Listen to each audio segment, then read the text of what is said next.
as well. What a move from the 48. Oh, look at this, and onto the straight they come.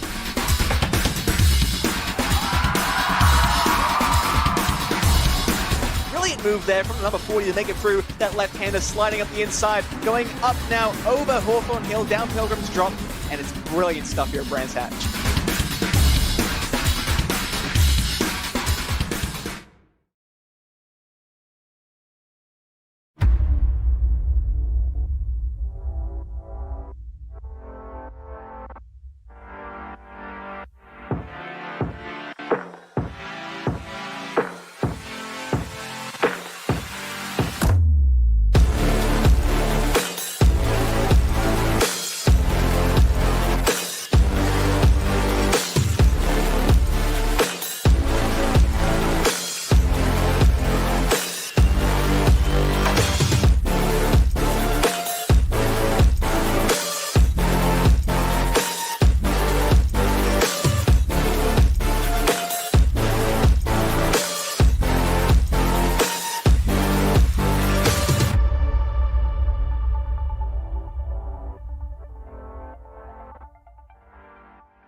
Hello everybody and welcome to Donington Park for round 4 here of the British GT Esports Cup here for 2024. It's our third different venue and our third different format here tonight. 2 hours of racing in one long race as opposed to 2 1-hour races at Oulton Park and 2.4 hours which we enjoyed at Silverstone just 1 week ago. Now though we take ourselves to the tighter confines of Donington Park, a circuit that punishes mistakes a little bit more readily and has all the great twists and turns, rises and falls of any great British racetrack. My name is Ewan O'Leary, alongside Luke Crane once again for this round of the championship. Good to be back with you for this one, Luke, for round 4 of our championship.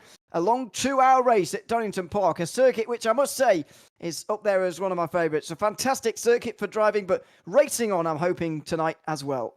Yeah, a track that's got my curves on it as well. Crane of curves, which is turns number 3 down towards turn number 4. So always good. It's one of those circuits, like you said, you get punished if you run offline here. There is an ample opportunity to make overtakes and race alongside drivers, but if you do run offline, you will be punished. I first of all would like to apologise. I'm not very well, so I don't sound perfect, but hopefully you can all look by that, and this race should be pretty fantastic to watch. It certainly should be. Let's take a little look at what we've got coming up here tonight. As I say, it's 2 hours of racing, and that is different to anything we've seen in the season so far. But it is the most common format we're going to see throughout the 6 venues that we'll be visiting over the course of the British GT Esports Cup. So this is venue number 3, round 4. But we will be visiting this format again at Spa in 2 weeks' time, which is our next round, and then Brands Hatch 2 weeks after that for another 2-hour race. Now, Silverstone was a 2.4-hour race, Luke, but more importantly, it required drivers to make 3 pit stops, which is probably 1, maybe 2 pit stops more than they would ideally take if it was up to them. On this occasion, there's no sort of minimum amount of pit stops they have to make, but there is a window where you have to take a mandatory refuel at 10 minutes either side or 5 minutes either side, I should say, of the hour. So 55 minutes in and 55 minutes to go. You've got to take your fueling in that point. I mean, that's certainly going to shape this race, isn't it? It's going to make it very different to the 2.4 hours we saw last week. Yeah, it certainly will. I think it makes it easier for the drivers. They've got less to think about. They kind of know exactly what strategy they've got to pull. I think the only thing that can scupper that is if we have a change in weather. What we saw at Oulton Park was quite ridiculous in terms of the weather changes. So yeah, maybe there's some question marks to whether you pit really early in the window or late, but it is only 10 minutes. So it's not really much taken out of your own thought process. Mike Yao says you sound fine, Luke. So we should be great. We should be good to go. Hi, Mike. Hello, Mike. Thanks very much to everyone who's joined us, by the way. Let's have a little look at the championship standings because we are getting into the season proper now. This is after 3 rounds for the pro standings. Chris Warner is leading the way by 27 points ahead of Luciano Vitvert for World of Racing, who actually hold the next 3 places. Ryan Woodrow, as I've learned to say, is ahead of Cy Privy Sudkar in 4th place, just a couple of points back then to Elvin Smith of Brabham Esports, who had technical problems during that race at Silverstone. He's on 251, just ahead of Sebastian Erdmann. Then Marijn van Veen in 7th and Nick Manders to round out the top 8.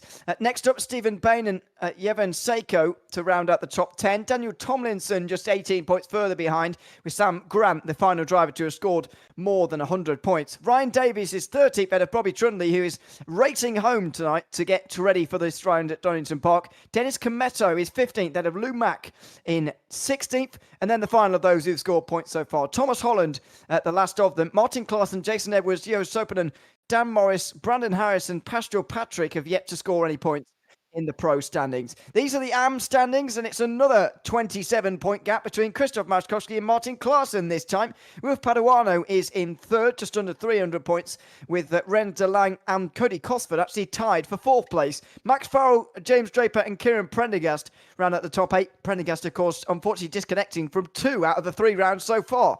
Dom Turner is tied with Tony Law for 9th, ahead of Charlie Clark, Alexander Paulik, and big revelation to round out the 13 drivers who have scored points so far. Parvinis Bruti among those who haven't scored any points so far, and there's plenty more than that as well. So that's where we stand in terms of the drivers. But as we know, it's about the team standings. That's where the points and prizes are really won. And Apex One are leading the way ahead of 3 World of Racing teams, then Team SGSS Racing. I think the notable thing about this, Luke, is the fact that Brabham Esports are absent already. And if you remember back to what Elvin Smith told us after Oulton Park, he said, we're already up against it because of Kieran's disconnection in that race. We've got to do really well in the rest of the season. Well, goodness knows how well they have to do in the rest of the season now that they both disconnected from the race at Silverstone. Yeah, he was also spot on in the fact that he said the only people he needs to be worried about is his own teammate and himself. And that it has been the case. It has been technical issues that have been the issue. I believe those two are strong enough in terms of their race pace to actually turn this around. I think, maybe any other team on the grid will definitely be out of it. I don't think they are. Let's see if they can make up some points today. Let's see how they're doing in qualifying, which is currently ongoing with just over 5 minutes to go, and it's no surprise to see Kieran Prendergast right at the front of those standings. Elvin Smith less so. He's 9th overall in the pro standings, but in 5th place in those class standings. He's just started a lap, we're led to believe, so we will stay on board with him here and have a little look around Donington Park. Quite an interesting time of day to have this one at the moment, Luke. The sun rising in quite an annoying position, I seem to think. Look at it, there it is, right in the eye line. Yeah, very early here as they come through the old hairpin, the exit of the Craner curve. Now heading up towards Starkey's Bridge, in towards now turn number 7, which is McLean's. Now it's all the way uphill before we head into Coppice, which is turn number 8, the corner where you can so easily run off into the gravel on the exit. The exit just creeps up on you blind, and now we have got Starkey straight. We head down in towards the chicane, which is called the S's, which is turn number 10. And normally I like to turn right here. I'm not really a big fan of this park circuit. The national layout is my favourite, but we have got the full GP layout as we head then down towards the Melbourne hairpin. On the brakes as hard as you possibly can, hitting that apex nicely and running the car out nice and wide. And now we've got one more corner to contend with. It is such a difficult corner. This is Goddard's, and it's another one of those corners where if you just get slightly offline, the camber of the corner will just take you completely out. It'll just wash you out wide. But that was absolutely nailed. Brilliant lap here from Elvis Smith, and I'd be very surprised if this is not up to the top. Well, there you go, top 2. Yeah, Brabham Esports top 2 themselves, actually 1 and 2 as things stand for them. So good lap from Elvin Smith.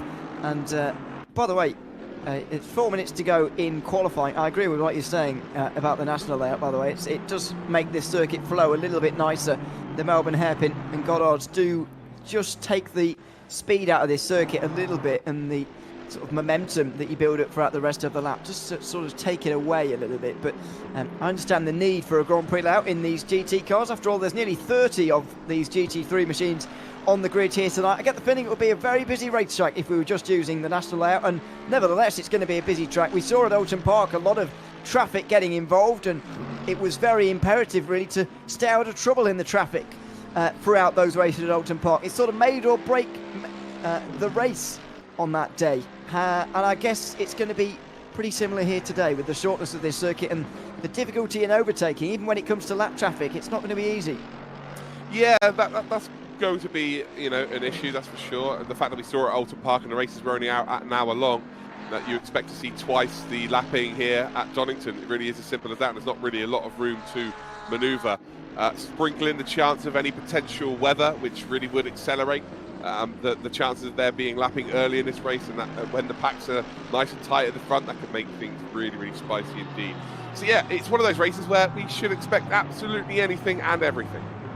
We certainly should. There's Goddard's again, the very sloping inside to that corner, really taking you away from really where you want to be. It's Daniel Tomlinson making his way over the line at the moment. It is an improvement, and it's 17th for him. Sebastian Erdmann improves as well, up to 8th for him, and that's 4th place in the pros. And once again, we're seeing a nice spread of pros and AMs in the top 10 of the field, which is going to bode well for us, I think, in the race. We're starting to learn after 3 rounds now just who is really in contention in both of those classes, and as a result of that, which teams are really involved in the teams fight, how close are they to winning, and who's close to being where. It's safe to say that Apex One have taken the early advantage in the team standings. Yeah, they certainly have. You know, whether it be misfortune from other drivers, you've still got to put yourself in the position to take full advantage. And actually, Warner could probably feel like he was, you know, maybe a little bit unfortunate at what happened to him in race 2 at Alton Park. So, you know, it ebbs and flows. Sometimes the rub of the green goes your way, and sometimes it goes others. So as long as you put yourself in a position to take advantage of other people's misfortune, because that's not just sim racing, that's motorsport in general, ultimately, you know, that you're going to be benefiting off of issues if you are the next car along. We have got World of Racing then. They've got a lovely livery on today, Ewan. You know, they've been bright red for the first couple of rounds, but today they've got a lovely little livery. They have got added a bit of different colour to it. I wonder if they've done different with their different teams, multiple, I should say, because I would like to see that personally, just so we can distinguish a little bit who's on whose team. It's a little bit confusing, especially because they're all 6 of them are on fairly similar pace. They sometimes end up in a line, and it's impossible to tell who's who sometimes, and who's working with who in terms of the team's standings. You need a pro and an AM, of course, to make up a team, and all of those 6 drivers, in fact, on pretty similar pace, as it turns out. There's the another one of the cars. Maybe they've all changed to a little bit of a different livery. I would say it's a little bit nicer, isn't it? A little bit more stealthy with the black added to the red, complementing the colours complementing each other quite well. But if they're all in the same livery, we're still going to be hopeless at telling them apart. And there are a lot of them, 6 of them, as I say, in this race. I believe they're all here today as well. Yeah, they got bright yellow wing mirrors on the number 2 here, so I'm assuming that they would have just done different colours there. So we'll find out, that's for sure. Although that could be the series. I'm not sure if everyone's got yellow wing mirrors. We'll see that again very shortly. But yeah, you mentioned pro and AMs, and look at the mixture. So if you are new to this series, the race number on the timing tower, there we go. You saw that they had a pink wing mirror there. So that's the different wing mirrors will tell us the different cars. But if their number has a white background, they are one of the pros, and if they have a a red background, they are one of the AMs. So yeah, Steve Bain, by the way, is in the chat, and he said he's happy with that. Yeah, fair enough. That is, where is he? 15th place. P50. He's got the best number in racing, so fair play. Oh, okay. 15th place for him, and what's that? 11th place in the pros. I overestimated my math skills there when I started that sentence, and it took me quite a while to figure it out. Moran van Veen is not quite done just yet. He's about the only driver who's still out there on the circuit, improving at the moment, or at least trying to. He's only 3/4 of a tenth away from Bobby Trundley, but it doesn't look like this is going to be any sort of improvement for the Orion Sim Racing driver, and so Moran van Veen will be staying in the 13th position, 10th in pro, by the looks of things. The Orion Race team, by the way, are in 6th place in the team standings, at the moment. They were around 60 points away from ending up on our graphic at the start of the day. Maybe with a good result here today at Donington Park, they can make it. But I think the focus in terms of those who are going to be recovering is going to be about Brabham Esports. They are 317 points behind Apex One. And you mentioned at the start, Luke, that maybe they can make up that time, and they are talented drivers. They're locking out the front row for this race, for example. That's so many points to make up, though. Yeah, it's a lot of points to make up, and they're going to need Matchkovsky, and they're going to need Warner to have some bad rounds, right? It's not going to be all about their pace, but you know, if they go out there and win every race, which they have the pace to do so, it does put pressure on Warner and Matchkovsky, and pressure. Yeah, you can either thrive under it or you can falter under it. So yeah, all they've got to do now, really, they've got nothing to lose. Racing for Brabham right now is just go out there, win everything, and then think about the rest of the championship at the end of it. Stephen Bain bringing up at a pretty interesting point in the YouTube chat that I hadn't quite considered fully. He mentions, or there's discussion anyway going on about track limits, and he said 2 hours is a very long time to go through this chicane without picking up a track limits penalty, and I can imagine that that is maybe one of the only places on this circuit where you can get one, but I can also see just how easy it would be. Yeah, I think you can get track limits out of turn 1 as well. I think that'd be a bit of an issue. Maybe that's just a me problem. But I'm trying to think where else you could probably Old get hairpin? penalty. Yeah, old hairpin for sure. You're going through there quickly as well. If you go through there too slowly, you're going to lose time and potentially a position from drivers in behind you. So there's 3 places on this circuit where track limits can be massive. And in a 2-hour race, if you get 3 of them, the 4th one is a drive-through. So not good. Yeah, and that will not set you back loads at this circuit. It's not the biggest pit lane, but you want to avoid it nevertheless. Let's have a look at the starting grid then ahead of the 2-hour race here this evening. Going to be starting in the sunrise time all over again by the looks of things. It will be Kieran Prendergast heading into the sunrise first of all, alongside his teammate Elvin Smith. First of the championship leading Apex 1 Aston Martins. It's in 3rd position. Krzysztof Maszkowski is on your left, followed by Martin Klaassen in the 4th position. Luciano Vitvik, one of the teammates of Klaassen, is in 5th, ahead of Chris Warner in the other Apex 1 car. Then it's Marijn van Veen in 7th place. It seems he did improve at the end, actually, in the 13 car for Orion. He gets just ahead of Will Paduano, who got caught up in a lap 1 incident 1 week ago at Silverstone. He's just ahead of Sebastian Erdmann, and then it's Sudakar in the last spot inside the top 10. Ryan Woodrow is in 11th, ahead of Bobby Trundley, the best of the non-Aston Martin and Mercedes manufacturers that have been so well fancied by teams so far this season. It will be Seiko and Pulik on row 7, head of Stephen Bain, who was mentioning to us about track limits and everything in between before the race. Renster Lang will be just behind in 16th place for the Orion team.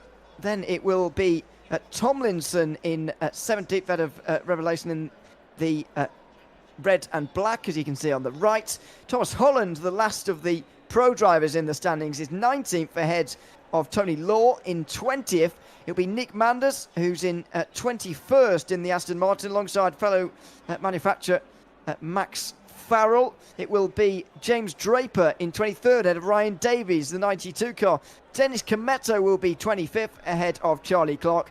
And then Pakun Panasupankul will be rounding out the 27 cars we've got on the grid here for this evening. So clearly someone's missing a teammate. That's fine. You can race on your own, but you just need a teammate to be scored, of course, in the team standings.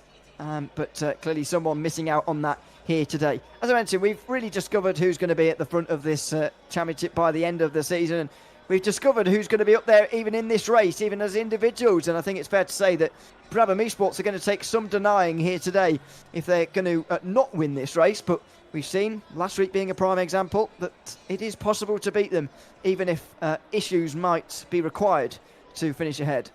Yeah, anything is possible in this series. I would love to hear you say P27 again, but I'll save that for a little bit later on in this race. The name, okay. Yeah, okay, funny. No particular reason there, Ewan. But yeah, you're right. Anything can happen in sim racing and or in motorsport, and it normally does. We've got one whole formation lap to do here then, ladies and gentle cars, before we get underway. We're on board with Elvin Smith, who is the first of our pro drivers, and his teammate Kieran Prendergast on the right-hand side of your screen is the first of our drivers. I thought you wanted me to literally say the words P27 again. Okay, I see what you mean now. I'll see I'll see how well he does. Yeah, he does. Yeah. At the end of the day, but there we are. It's become clear as well, hasn't it, that Aston Martin and Mercedes have been the manufacturers of choice. Bobby Trundley in the YouTube chat mentioning that he's pleased to even be 1 second away. He believes that that's a good time in the McLaren, and I mean, fair play to these different teams who are, first of all, for choosing different manufacturers as well, not going with everybody else, going against the grain a little bit. But it does look like the call that is going to cost them in terms of points and in terms of speed. There's no doubt about that. But for Trundley to be pleased to being a second off, for a real world racer like him to be pleased with being a second off, it is quite remarkable, really, and it shows you the speed of the Aston Martin and the Mercedes. But I guess it also does show the speed of the drivers who are driving those cars. You know, we can't speak totally about the manufacturers that it's carrying them to those positions. It is going to be about those drivers as well, but the McLarens, Porsches and BMWs clearly not quite with the speed of the other two manufacturers. Well, I can assure you, mate, if you put me in one of those Astons or the Mercedes, you wouldn't be seeing times like that. So I'm sure the car is, you know, quick to a certain extent. The drivers still need to be exceptionally talented, and we've got a very talented grid on our hands. We do, and it will be Brabham Esports leading them away. No more talent than them here in qualifying in this, or for this race here at Donington Park. 2 hours ahead of us, and the first of the 3 we will get in the season this time around. Oh dear, the whatever you call the tyre bundle on the inside there already shoved into the air, and I hope it's gone off the racetrack. It was at it was Oulton Park, wasn't it, where we saw that at the final chicane, or the second of the chicanes on the back straight there, where it was in the middle of the road at one point. I hope it's not arrived somewhere in the middle of the road this time. Yeah, you don't want to have that hit you on the windscreen, put you in all sorts of trouble. But yeah, all jokes aside, we hope that's been shunted off somewhere handy so that no other car can really get involved with it. Anyway, 1 quarter to go here on our formation lap. 2 hours of racing at Donington Park. Oh, this should be good. It should. Frantic racing around this very, very short venue indeed. It will be Kieran Prendergast who mastered Donington Park in qualifying to take us to the green. Brabham Esports sharing the front row as they did 1 week ago. Can they hope for a better result this time around? The red lights are on here at Donington Park and we are ready to go racing. The field held for quite a while, but finally Kieran Prendergast gets us underway. Elvin Smith dives to the outside as we've already got a Porsche in the wall in the background, I'm afraid, but it's Brabham Esports who go 1 and 2 through the first turn for the first time. Prendergast holds on to his pole position for a lead on the way down the Craner curves for the first time. It's Elvin Smith in second position, followed by Maczkowski, who's now third, Klassen fourth, and Luciano Wittbert rounding out the top 5. Yeah, perfect start there for Brabham Esports. They are, yeah, already with a manageable gap behind as well. Maczkowski needs to be a little bit closer, and ironically, you know, it's the same situation for both teams. Oh dear, that isn't ideal. It's the same situation for both teams at the sharp end of this grid. We've got World of Racing, sorry, not World of Racing, Apex 1 and indeed Brabham with an AM in the lead of their little group, and then you've got the Pro in behind. Right now you've got Maczkowski, who's the lead car for Apex 1, and then you've got Warner, who is indeed in 6th position, not quite as close as what those two are, although there might be an opportunity for a move down towards the hairpin here, as Warner takes the outside. Yeah, Warner has been threatening Wittbert into the chicane, and he very nearly got rear-ended there by Moran Van Veen into the Melbourne hairpin, but Van Veen just steers out of it in time, and thankfully there was no contact made. Paduano and Erdmann will find their way through in the other Mercedes. Now, there was an incident out of the old hairpin, I'm sure you saw. Bobby Trundley was involved in it. I think Stephen Payne, James Draper, excuse me, was involved in it. Bobby Trundley has dropped off the timing screen as well, though, so he's clearly had a separate sort of problem. James Draper's down in 23rd. It's a lot further down than he started this race, and Trundley has disappeared almost entirely. He's dropping outside the top 25 right now. It was Charlie Clark who was the Porsche who found the pit wall as well on the start here, so unfortunately it looks like it's been a pretty chaotic start. Here we go, looks like we're going to replay, and as we come down then through the old hairpin, yeah, just a little nudge there from the Aston on the inside, and well, we asked the driver to hold their brakes. He absolutely did that, but unfortunately was just not able to be avoided by everybody. But yeah, the McLaren did everything they're supposed to do there. Just hold your brakes. Just yeah, a very difficult place for everyone to get out of the way. It certainly was. Unfortunate for everybody, really. It was Dennis Cometto who ended up going around. I think the BMW that smashed into him at full speed was Ryan Davies. He's now down to 26th as well. Meanwhile, the two Brabham Esports cars are leading 1 and 2 by quite some distance, and it's been a pretty dream start for them. Meanwhile, Luciano Wittbert holds on to 6th place. He's been on the defensive throughout this race so far. Chris Warner finally found his way through into 5th place. So that was the first pass of them, and Wittbert has got to make sure that this doesn't become a recurring theme now, that he continues to get overtaken here by holding off Will Paduano for now. Yeah, 100%. But Warner needed to get that done quickly. He has done, and needs to get up to Klaassen as quickly as possible here. Make that overtake, and then Maćkovski, if he's got more race pace, you would imagine lets him go. We've seen already that Warner hasn't really qualified particularly well. His race pace has been the key for him to do well this season, and I'm sure we're about to see that happen once again. You know, okay, I'm talking mainly the first couple of races. But yeah, Warner definitely showing a lot more of his ability when it comes to the actual race pace. Yeah, clearly moving forward immediately here. I would expect him to maybe find his way past Klaassen pretty soon as well, although Klaassen seems to have found his way around this circuit quite nicely so far in qualifying, and now he's doing so in this opening race as well. And by the way, we were talking about this just before we came on air here, Luke. One mandatory pit stop here today, and there is a window for that as well. We'll get to that in about 50 minutes' time, so we won't talk about it too much for now. But just thinking about those guys at the back of the field who got into that incident, and as you said, Bobby Trundley did the right thing by holding the brakes, but unfortunately on that one, it will be very difficult for everybody to avoid him. Ryan Davies eventually was the one who smacked into him in the BMW. But you were mentioning to us just beforehand that the 3 mandatory pit stops that we saw at Silverstone and the sort of the lack of a pit window which allowed them to take pit stops whenever they wanted really sort of almost in effect gave them, it doesn't give them a so-called fast repair, does it? Because you still got to do the repairs, but it does mean that you're not particularly disadvantaged by making a pit stop because you know that everybody's got to make 3, but in this race you've got to make 1 stop, and there is a window for it. So if you have lap 1 problems like Bobby Trundley and Ryan Davies have had, you're a little bit more disadvantaged than you were 1 week ago. No, I couldn't agree with you more. It kind of just gives you a bit of an out. So if you do get involved in something that maybe isn't your fault at the start of the race, even if it is your fault, you kind of, you know, get out of jail free card if you have 3 pit stops, because in a 2-hour 40-minute race, you kind of only really need 1, potentially 2 during it. So a 3rd one becomes a bit of a freebie. But it looks like we actually have a replay of the race start. Let's have a look at what happened here in a bit more detail now that things have settled down after 5 minutes or so. This is at the very long hold, actually. I was surprised it did hold for quite so long. Charlie Clark is in the background. Oh, he just drives straight into the wall. He's clearly had some form of technical problem there. Yeah, I would say so. And goes straight into the wall. That's how Chris Warner couldn't get through on the opening lap. He just got into the grass slightly through turn 1. Then he heads to the outside into the old hairpin. Can't make it work. And then we've already seen what happened into the old hairpin, unfortunately. Speaking of Chris Warner, by the way, he looked like he was shaping up for a move on Klaassen into the Melbourne hairpin there. He couldn't quite make it work on that occasion. But your point about Chris Warner's race pace seems to be getting proven to be more true with every lap that passes right now. He's on the move and he's looking for 4th place. Yeah, he is. He's got to get this done as soon as possible, because look at the gap forming between Klaassen and now Maćkovski. Maćkovski, by the way, hanging with the front 2 really nicely. So that does say to me that there is a chance we have a real nice 4-way battle. It's starting to bubble up nicely at the sharp end as we come over the top there of Coppice. And is there the opportunity to make a move down towards that chicane?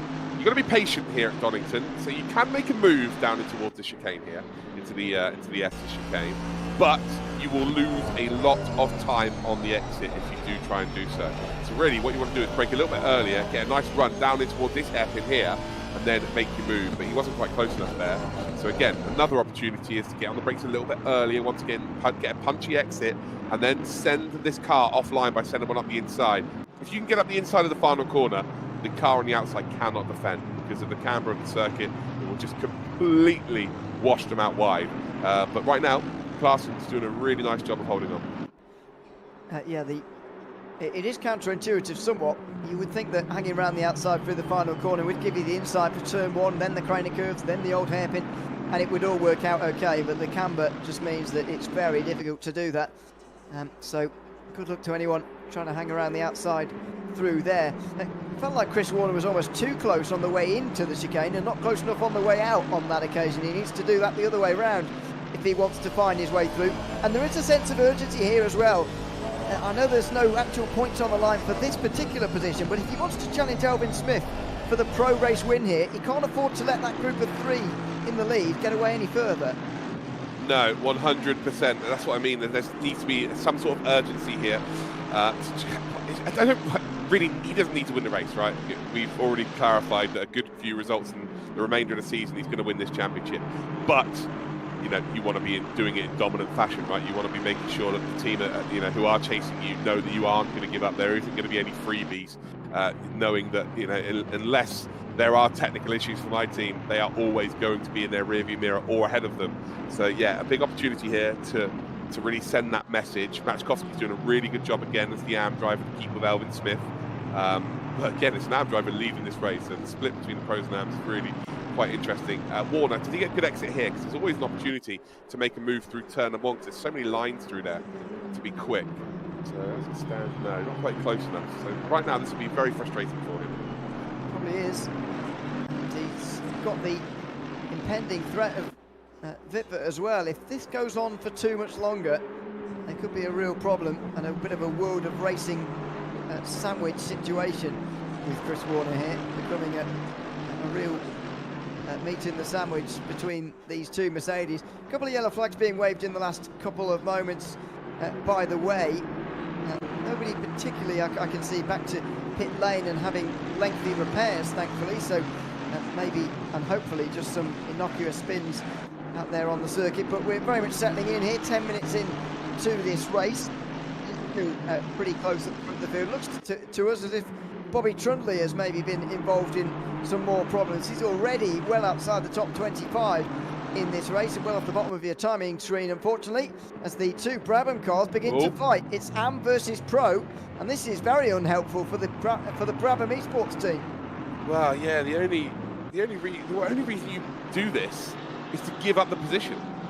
So right now, if you are, they're both winning their races. It doesn't matter what order they finish in. But if Elvin's quicker, then Kieran needs to just get out of the way. It really is as simple as that. But fighting right now doesn't really do anyone any favours, especially, because they can ill afford a bad result now. They basically have to win, both races, the AMs and the pros, for the remainder of the season, just because of the DNF they've had, the disconnects they've had. So yeah, I don't see any value in that right now. Unless Kieran made a mistake, you can see really the start of it, to be fair. So if Kieran just made a mistake there, which is sort of opened the door for Elvin, then yeah, it makes sense that they've just kind of sorted themselves out. But Matchkowski, he's going to be loving life right now. He is, and he's closing in as a result. And the thing is as well, if Prendergast does eventually end up giving up the lead, which looks like happening right now, to be honest with you, then he'll be right in the wheel tracks of Prendergast and looking for that race win. Because you're right, Matchkowski overtaking Elvin Smith right now doesn't achieve anything for anyone. No one loses or gains any points, and everyone just loses time. Admittedly, Matchkowski would be a bit closer to Prendergast, and so he might feel the benefit. But nevertheless, it doesn't show any other points benefit from that at the moment. This is how it all happened. Yeah, Prendergast just got it slightly wrong through the chicane. Yeah, 100%. Just got completely out of shape there, as you just mentioned. Elvin forced to be around the outside, or take the outside line, is going to have cost him time. And ultimately, the only real winner in this situation is Matchkowski. Klaassen still 2.6 seconds behind Matchkowski, so they haven't really gained from that situation. And you've got Warner, who right now desperately needs to make the move because Luciano Whitver is all of a sudden catching up. He is, although that's a very slow catching up, I would say, from him at the moment. Through turn 1 again, Chris Warner, and actually we saw him be so threatening and so positive at the start of this race, actually, that actually now it looks as if he's gone backwards a little bit, and it looks as if this pass is not quite as imminent as it once looked here. Bit of a mistake there wide at the old hairpin. Maybe the surprise factor has gone here, and Chris Warner's finding this a bit more difficult now. Yeah, maybe. I'm not saying the tyres are going to have gone, but he may have overheated the tyres by pushing and making the overtakes his tyres. So it will take a couple of laps to get back into a decent range, a comfortable range more so. And, there's no such thing as an easy overtake, especially at the sharp end of this grid. You can't, there's not a lot between them. The fact that Matchkowski or Klaassen qualified ahead of Warner means that he's got more pace around this circuit. So it's not going to be easy to find that extra time. And you need to be about sort of half a second, maybe 7/10 of a second faster in a lap to make an overtake. So yeah, it's around Donington, very difficult to find that time. It is down into the final corner again. Now Chris Warner has found an opportunity here. He's on the outside, but if he lets Klaassen send it in too deep, then he can get the cutback. Well, Klaassen just about covered him off. Klaassen was so close inches away, in fact, from braking too late for that corner. And if he had have done, he would have been finished, I think. And Chris Warner would have been dead alongside him into turn 1 and in all sorts of trouble. But he's just about pulled it up in time, and he's just about held on. Chris Warner can't quite take advantage of what I'm going to guess is a mistake, because he didn't really look close enough one lap ago. No, certainly didn't. I'll tell you what, though, Klaassen reacted nicely, and I think reaction is the word, although he's made a little bit of a mistake there on the exit of the old hairpin. And, well, are we potentially about to see a move then up towards McLean's? He's going to take the outside line, but this will force Klaassen to run deep on the exit of the corner, heading up towards Coppice. And this is still not going to work out, actually. They are hemorrhaging time now to the lead group. Klaassen keeps making mistakes, but ultimately, there's just no room for Warner to really take full advantage. Down towards the chicane they will come, and doesn't go for it now. Warner sort of looks at it, and ultimately he's just going to lose more time by looking at a move through there. I think he needs to be a bit more patient, and actually, if anything, he's got to be wary now of Luciano Whitfoot. Yeah, he really has, and you're right, there really was no point in looking up the inside the way he did at the chicane there, in my opinion. Really no point. They're only going to lose time. And that's exactly what's happened. This is what happened a lap ago. So Klaassen didn't really make a mistake, but well, there maybe he kind of did. A little bit wide through the Melbourne hairpin, but it feels like Chris Warner really went quickly through maybe the top of the hill at Coppice and through the chicane as well, and that helped him to close in a little bit. So it wasn't an obvious error, maybe a half chance there for Warner, but he couldn't quite take it, and now he's failed to take so many opportunities and so many half chances that they've been costing each other time. Not only is the gap now 4 seconds to the leading 3, but Luciano Whitfoot is right there along with Wilf Paduano, not far away either. Yeah, but at this level you can't expect, you shouldn't even really be expecting any half chances. So when they come along, you've got to try and take full advantage. So yeah, it's just one of those. There are mistakes being made, but not really being able to take full advantage. But that sort of lays into this circuit as well. The circuit is very difficult to make overtakes at the best of times. Luciano Whitfoot now is the next driver, and he actually is closing up. A bit of a race room specialist as well, Luciano. He's been on ACC as well as of late, but yeah, definitely more of like a touring car specialist, I would say. And but he just, every time I see him, seems to be getting faster and faster and faster on ACC. So yeah, really talented young man. Yeah, I see him a lot on race room actually. He's a very strong driver there, one of the best I'd say in the world on that platform. But around here, not seen so much of him on ACC. Clearly knows what he's doing in the GT3 though, and that's been demonstrated by this season so far. He's partnered up, by the way, on the World of Racing team, which makes it very difficult to know who he should be partnered up with. One of 5. I haven't got a number attached to him, of course, in his team name, which we did get to the bottom of why they're called that, by the way. And so yeah, anyway, he's part of that team and part of the guys who are trying to catch Apex One at the moment, but it's very difficult to do that when you're so far behind them. I mean, Krzysztof Maskowski, for example, is so far ahead of that group now. 4 seconds is the gap, and these three, they're almost working together in a way. I know 2 of them are teammates. Maskowski's not really challenging them, so maybe they're not intending to work together, but it's working out that they're just extending a margin while the others continue to fight. Yeah, I'd say they're not working as a team here. I can just tell, by the way, like Elvin's pulling out there to try and sort of get into the head of Prendergast. They are not working together here. They are absolutely racing for position, which just plays into the hands of Maczkowski. Although, Elvin Smith is one of those drivers that will never leave more room than he needs to. So Prendergast right now, who is racing Maczkowski really, because they're both the AM drivers, knows that as soon as Elvin starts battling with Maczkowski, that is going to take some time to sort of figure itself out. He's got to be very lucky, Maczkowski, if he is to get that move done. Even if he gets given an opportunity, he might not even get a chance to move up into P2. But if he does, well, it's not going to be easy. I can tell you that right now. No, it really isn't. But it does seem as if these two are almost not behaving like teammates at the moment. It's slightly puzzling. A little bit wide from Elvin Smith there through the old hairpin. But no advantage or no opportunity for Maczkowski to take advantage. Here's the fight for 4th again. Klaassen still doing all the right things up here in this 4th position to hang on. here Martin Klaassen is doing a very good job, and here a bit further back, Tomlinson trying to find a way past the 14 of Seiko. Daniel Tomlinson looking for a way through into 14th position. A lot of pro drivers actually in this region of the field, actually in the sort of high midfield to the upper end of the standings, the top half, if you like. And so a lot of points available here for the likes of Tomlinson as Whitford now tries to take advantage. Chris Warner has taken so long to make this overtake that World of Racing have begun to work together.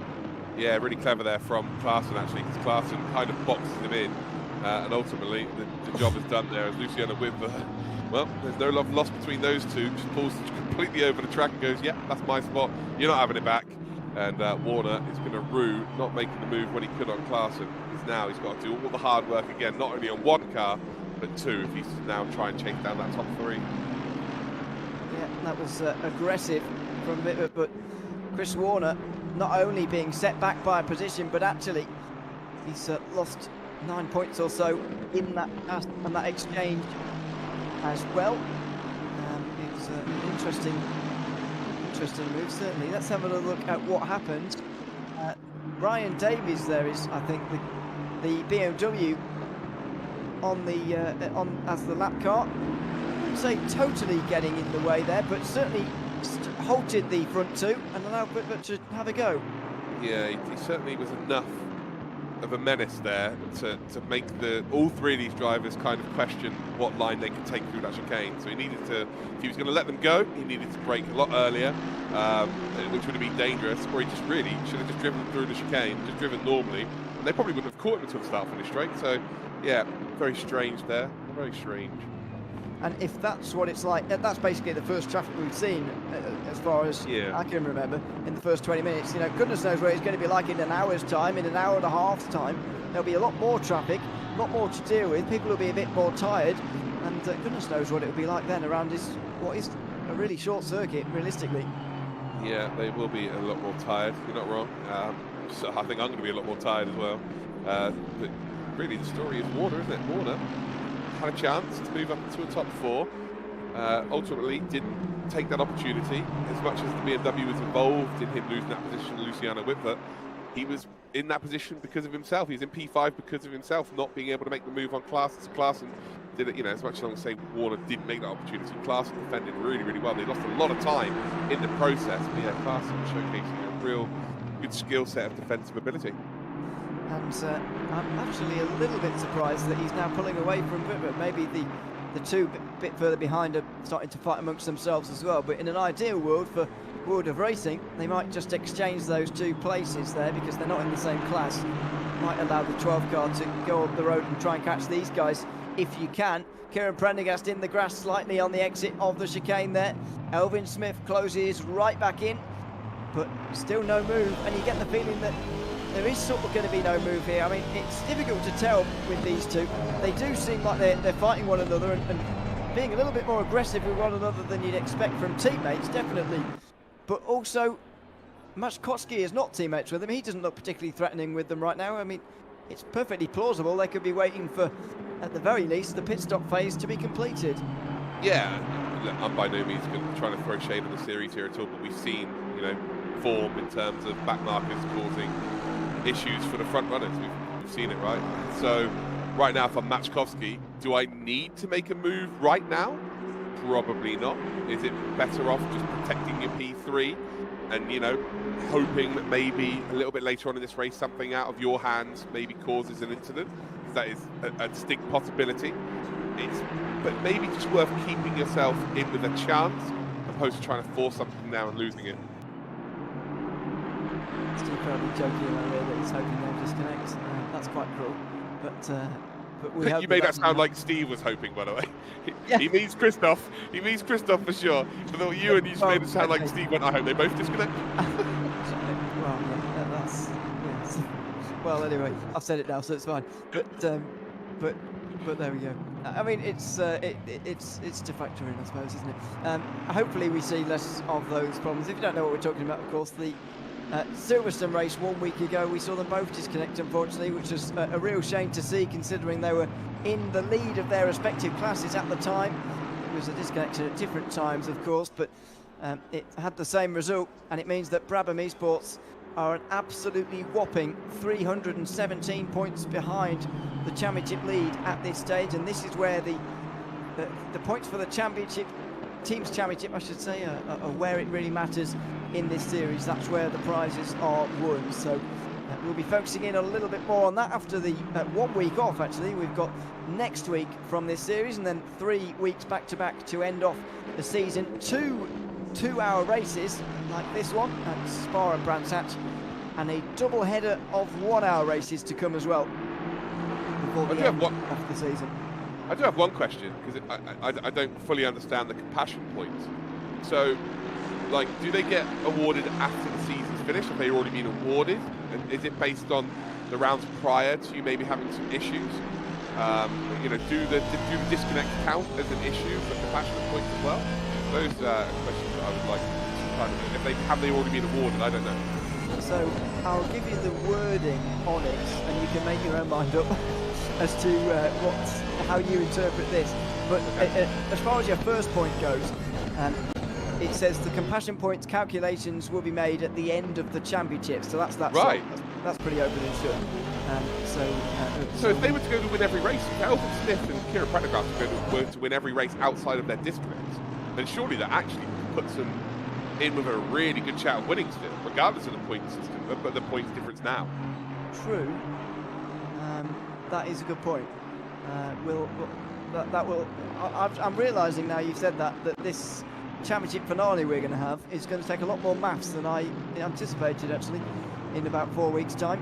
But we'll get to that. And second of all, I think you're right. I think that pretty much covers everything, doesn't it? It says, well, actually I say that. It says these points will be awarded for up to 2 skipped race weekends, which suggests not no scores, but skipped race weekends, because effectively you don't actually need to complete. Well, you need to start the race, but that's it in terms of scoring points. There's no minimum classification percentage as you sometimes get in a series. So as long as you're in the top 20, which you should be in either class on any given day, then you should be given points. So even though Kieran Prendergast and Elvin Smith disconnected from that last round, they should both be credited with, you know, minor points. Right. I mean, it really would have been minor points for those positions they've filled in, but they will have been credited with some points, and so compassion points won't be included. Yeah, no, of course. Again, we always want to bring this up, ladies and gentlemen who are watching at home, just to make sure that everyone understands the situation. But yeah, I misinterpreted that as well. I figured that a DNS, or sorry, what would it be called? A disconnect, so DSD, would count as, but I now interpret it as you just weren't at the race entirely for you to get those compassion points. So I think the championship as it stands is probably what we should go by. Yeah. I would say so. So Elvin Smith, for example, scored, just to clear that up entirely, he finished 15th in class, and so scored 22 points for his race. Kieran Prendergast didn't get quite as far into the race, and so actually didn't score any, as far as I can work out, or not very many points in the race. Maybe scored a few, but let's say not very many in the race at Silverstone. A few less, because there are a few more AMs at Silverstone last week. So that's cleared that one up. And Brabham Esports have a lot of work to do because of those points. But effectively, it only really matters for those who are going to skip race weekends. And realistically as well, if we're looking at guys who are actually going to challenge for the title in terms of the teams, we'd expect their drivers to be there at all the rounds, to be honest. And I think we will see them at all the rounds. Yeah, you'd like to think so, wouldn't you? That's for sure. Right, opportunity here then for Warner. Does he set one up the inside here and be aggressive? He actually decides against it again. If you can force the car in front of you offline, but he has. There's the gap. The gap has opened up. He will have the outside line then for the next corner. Maybe a little bit of a graze there between the two drivers. Luciano Whitfoot's going to move over. And I think by the time they get towards the braking zone, he will defend the position nicely. Warner, again, very similar story right now to Klaassen. Just kind of isn't making the move quick enough, and he's just losing time now. Look at the gap between P4 and P5. It's now 1.2 seconds. So yeah, Whitfoot is doing a massive team job. Yes, doing everybody a big favour here. His teammates, by the way, with Cody Cosford, who I don't believe is here today, so they are going to take a bit of hit in points, but Cosford will get compassion points for his troubles, so we'll factor that in as well at the end of the season, but that's all to worry about in a long time away. Gloucester's getting away from these two as a result, though. They're starting to fight a little bit more now, and Chris Warner looking ever more threatening on the back of this Mercedes. Down into the chicane, he looks to the inside, it's just a dart and a sneak peek, but he can't work his way through. A nicer line out of the chicane there, and maybe he'll have a dive at the hairpin here. It's a downhill braking zone, of course, tricky to get it under brakes, and Mercedes looking strong on the brakes, cutting in or trying to, but Chris Warner was already alongside on the inside, but he'll find himself on the outside of the final turn, a long way round. Yeah, it's a long way around here. It's almost impossible to hold it around the outside here as well, although he is doing his very best. Can he keep that inside line for turn number 1? A very aggressive move from Warner. I think if Whitford doesn't move out wide, there might be contact between the two drivers, but around Donington, you've got to take some sort of chance. I'll tell you what, it took 3 corners, but by the time we come out on the exit of turn number 1, well, it's still not done.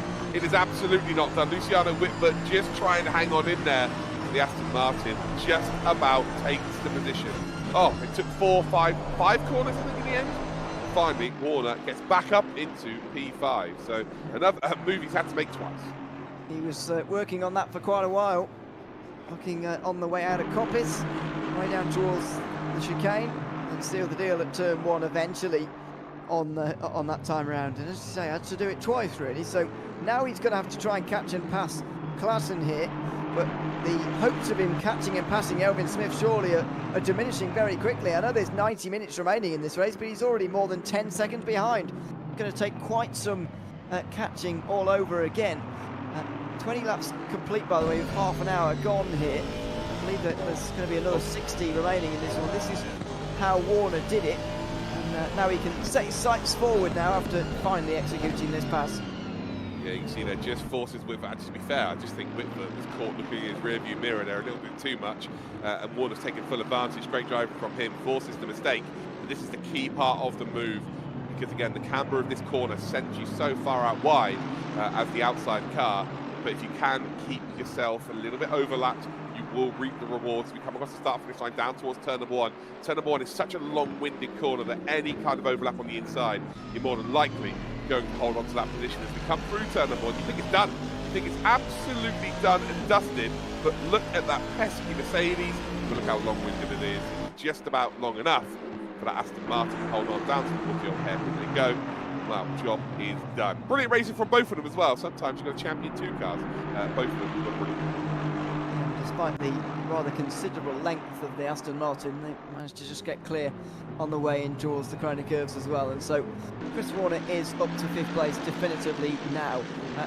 World of Racing battles don't end, though, by the looks of things. Will Paduano has been overtaken by Sebastian Erdmann in the last few laps. Not entirely sure where this sort of drop-off in speed has come from for Will Paduano. Qualified inside the first 2 rows at Silverstone before getting involved in an opening lap crash, which really put paid to his day. He couldn't really quite recover in the same way that the person he crashed with did. That was Krzysztof Baszkowski, who went on to win in the AM field. But Will Paduano wasn't able to do that, and he looks like he's not able to hold on to his positions right now in this one either. Sebastian Erdmann has gotten through, and he's already a second and a half up the road. Next up is Ryan Woodrow to try and find his way through. Yeah, Wyan here looking to try and get up into P8. Again, it doesn't make a difference to that championship. They can move with Paduano. Paduano, red, underneath his number. Ultimately racing a different championship. He's currently 4th in that race. But yeah, Woodrow will want to get past this as quickly as possibly can. Well, the sun very much risen now at Donington Park. It's not quite in the eye line of these drivers any longer. Well, yeah. Looks like it, well, relatively so, yeah. 8:15 in the morning. It looks like it's going to be a dry race, though, from the looks of things at the moment. I mean, we got some weather at Oulton Park, of course, but it looks particularly gloomy for the entire time after that. And Silverstone looks fairly pleasant. We had pleasant weather on that day, no rain. Looks like we might get away without rain once again here at Donington Park. But since this is a series that still has only British circuits along with Spa remaining in it as well, I get the feeling we might well see a bit more rain before the end. Can you imagine the British GT in real life just going, yeah, we're going to start a race, you know, like a long race, obviously they start really early, right? But yeah, we're going to start a 2-hour race before 8 o'clock. They're like, excuse me? Like, give us a chance to have breakfast. But yeah, it's really, like, the conditions right now for the drivers, apart from the sun, it's really quite nice, actually. Because the track's pretty cool. It will start to warm up very, very quickly. But yeah, it's really fast condition. Well, you say that that 7:45 or whatever it was that we started this race, it is a bit on the early side. Well, there's a race about to start in real life that's starting at 5:45 in real life. True. But that's a 12-hour race. That is a 12-hour race, and that is unusual too. So so that's worth mentioning. But yeah, about an hour and a half or so, just as we're finishing this race, actually, there'll be real world racing kicking off at a very early time in the morning indeed. But it's all good fun. You're probably right, by the way, that they probably would refuse to race if it was quite this early in real life. But there we are. This is the joys of sim racing. You get to take on all sorts of different times in the day, all sorts of different weather conditions as a result as well, instead of the standard sort of afternoon slot which you so often get in real life. So far, it's not really making much of a difference to these three. They're continuing to stretch out the gap over the rest of the field, and so we focus on battles further down. And Ren's de Lange trying to find his way down the inside of Thomas Holland and can't quite find 15th or 14th position. Yeah, mess around and you find out. De Lange found out. Tried to send it down the old hairpin. That is, it's not really an overtaking opportunity, I'm afraid. Unless you get an exceptional exit out of turn 1 and then you're gaining all the way down in towards the old hairpin. You're not going to make a move. You cannot outbrake someone there, really, unless you're going to completely clean them out. So yeah, he didn't make the move, and he just about held onto the car, nearly ended up facing the wrong way. I will say one thing, key point of the race here, if Machkowski's managed to save the tyres a bit better than the cars in front, now is the time when a difference is going to be made. So the next sort of 20 minutes will be key as to whether he can just stick with these two up front and see whether they've burnt off a little bit too much. It will be very interesting to find out. Now, we've had a message in YouTube from an account, I'm assuming associated with Team SGSS Racing, who are in this race, of course. And the main reason I mention this is because it's Wolf Paduano's team, and mentioning to us that he's got 20 seconds worth of damage. Not sure where he would have picked that up from, but that certainly explains why Sebastian Erdmann has gotten through and he's gotten 8 seconds up the road, and why he's got the likes of Woodrow, Van Veen and Sudakar right behind him all of a sudden. Paduano has got some damage to repair, which is seemingly really holding him back at the moment in terms of speed. Yeah, Woodrow's actually dropped back, isn't he? 1.1 seconds now. Well, we're about to see exactly what it is. 1.7 seconds is the advantage now. Paduano actually starting to pull that gap out on the cars behind him. To see some side-by-side action then. Tomlinson in the number 1 car there, just making a move on De Lange. And seeing people in an ACC running the number 1 car always cracks me up. Yeah. Especially when we haven't really had a previous season. The inaugural championship of the number 1 car. Fair enough. Why not? I mean, if you're gonna, if you really want the number at some point, then this is as good a time as any to take it. It's has no other. Nobody else has got a claim to it, I suppose, have they? So might as well go for it. And he has done. As Tomlinson, and he's in 17th position at the moment. To be fair, I'm not sure if there was to be a next season, to be fair, next year, for example, I'm not sure who would take the number 1 number, because there's first of all, there's 2 classifications and there's a team's championship, so who knows? It's going to be a right squabble over that. Yeah, that's a good point. Here we go then. We've got the replay of Paduano. As we come. No. That, ladies and gentlemen, is rubbish. And you've got a 5-second time penalty, by the way. Not sure whether that's related or not. We'll get some word through on penalties in a few moments' time. There are a few to report. Paduano got a penalty? Well, that's what I mean. Is it for that incident or something else? Probably not. Okay, Yeah, well, I'm going to go quiet then. I'm probably wrong. Well, I don't know. For some reason, I can't see what stewards are investigating today. So we're learning with the viewers at the time here today, which is fine. So we'll get word through to you on those as to how and why when we get it. 28 and 27 both with penalties is first to note. One of those Pana Sopenkel in 25th position, and the other driver is Charlie Clark in the 28 Porsche. He's got 10 seconds worth of penalty, although I believe he's retired from the race. He's only completed 3 laps, and he is down on pit lane. I think that'll be the end of his day, and we're down to 25 running, I believe, already. Chris Warner versus Klaassen, part 2. And has he learnt from his mistakes previous then? As we come up towards Coppice, right now it is a case of can you make the same move once again? There is Coppice. It is as close as you want to be right now. Brake a little bit early through the chicane, and then look to make your move down towards the hairpin. Do exactly the same as what you've done to Whitver.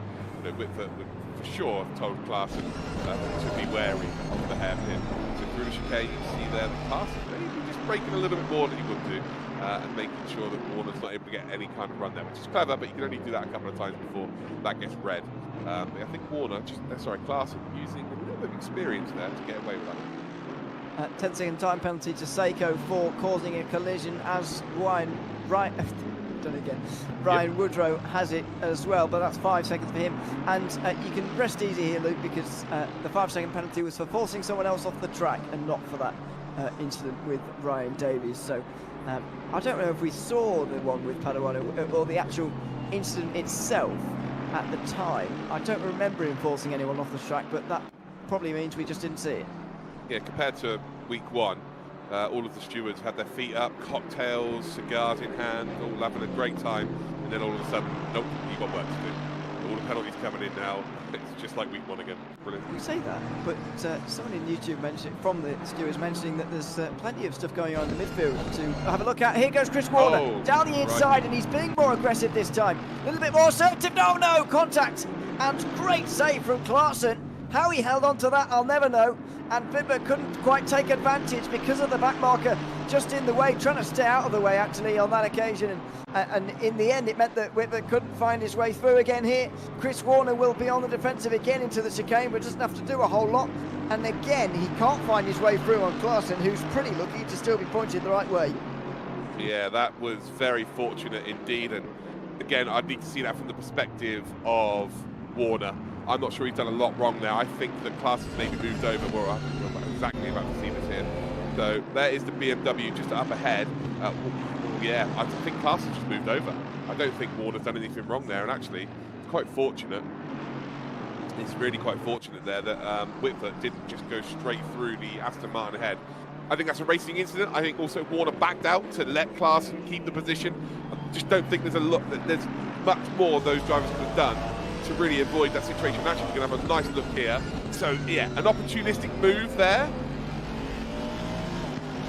Oh, I don't know, maybe Warner's run out a little bit wide. And look, I'm all for stewarding and whatnot. I just don't think that's punishable there. I think they're both racing hard and fair. Warner's sort of given up the position in the end. He probably was a little bit in the wrong there, but I just don't think there's too much to really read into there. No, there's not really. It was always going to be difficult, and it was opportunistic and aggressive from Warner, but that's exactly what he's got to do. And if you're not going to make a move that's aggressive or assertive around this circuit, then you're not going to be making any moves at all. So I think it's probably best to let that one slide. And anyway, it didn't cause too much of a kerfuffle anyway, did it really? I mean, not many people lost time as a result. Klaassen went absolutely flying through the chicane there. If he's not got a track limits warning for that, he's absolutely nailed it. And he's made sure that Chris Warner doesn't have a chance into the Melbourne hairpin to get down the inside and have a go. But the gap ever growing to that front three. I mean, Chris Warner now he's almost waving goodbye to any chances of a pro win in this race already, isn't he? Surely, with nearly quarter of a minute to catch up. Yeah, no, it becomes very, very difficult from this position, but it's just been defending the game really well. Klaassen's done a really nice job in terms of holding on to that position, so fair enough. Sometimes you just got to take your medicine and move on. But they've got a massive points lead in the championship, so they haven't really got too much to be worried about. Again, if they finish in the position they are in right now, he is still P2 in this race. Even if he makes an overtake on Klaassen, then on Matchkowski up in the, a bit further on the road, who's his teammate, it's still no gain of positions effectively in the race. So who he needs to keep behind him? Well, Luciano Whitver and Erdmann. But yeah, right now, Warner will not be too disgruntled with P2.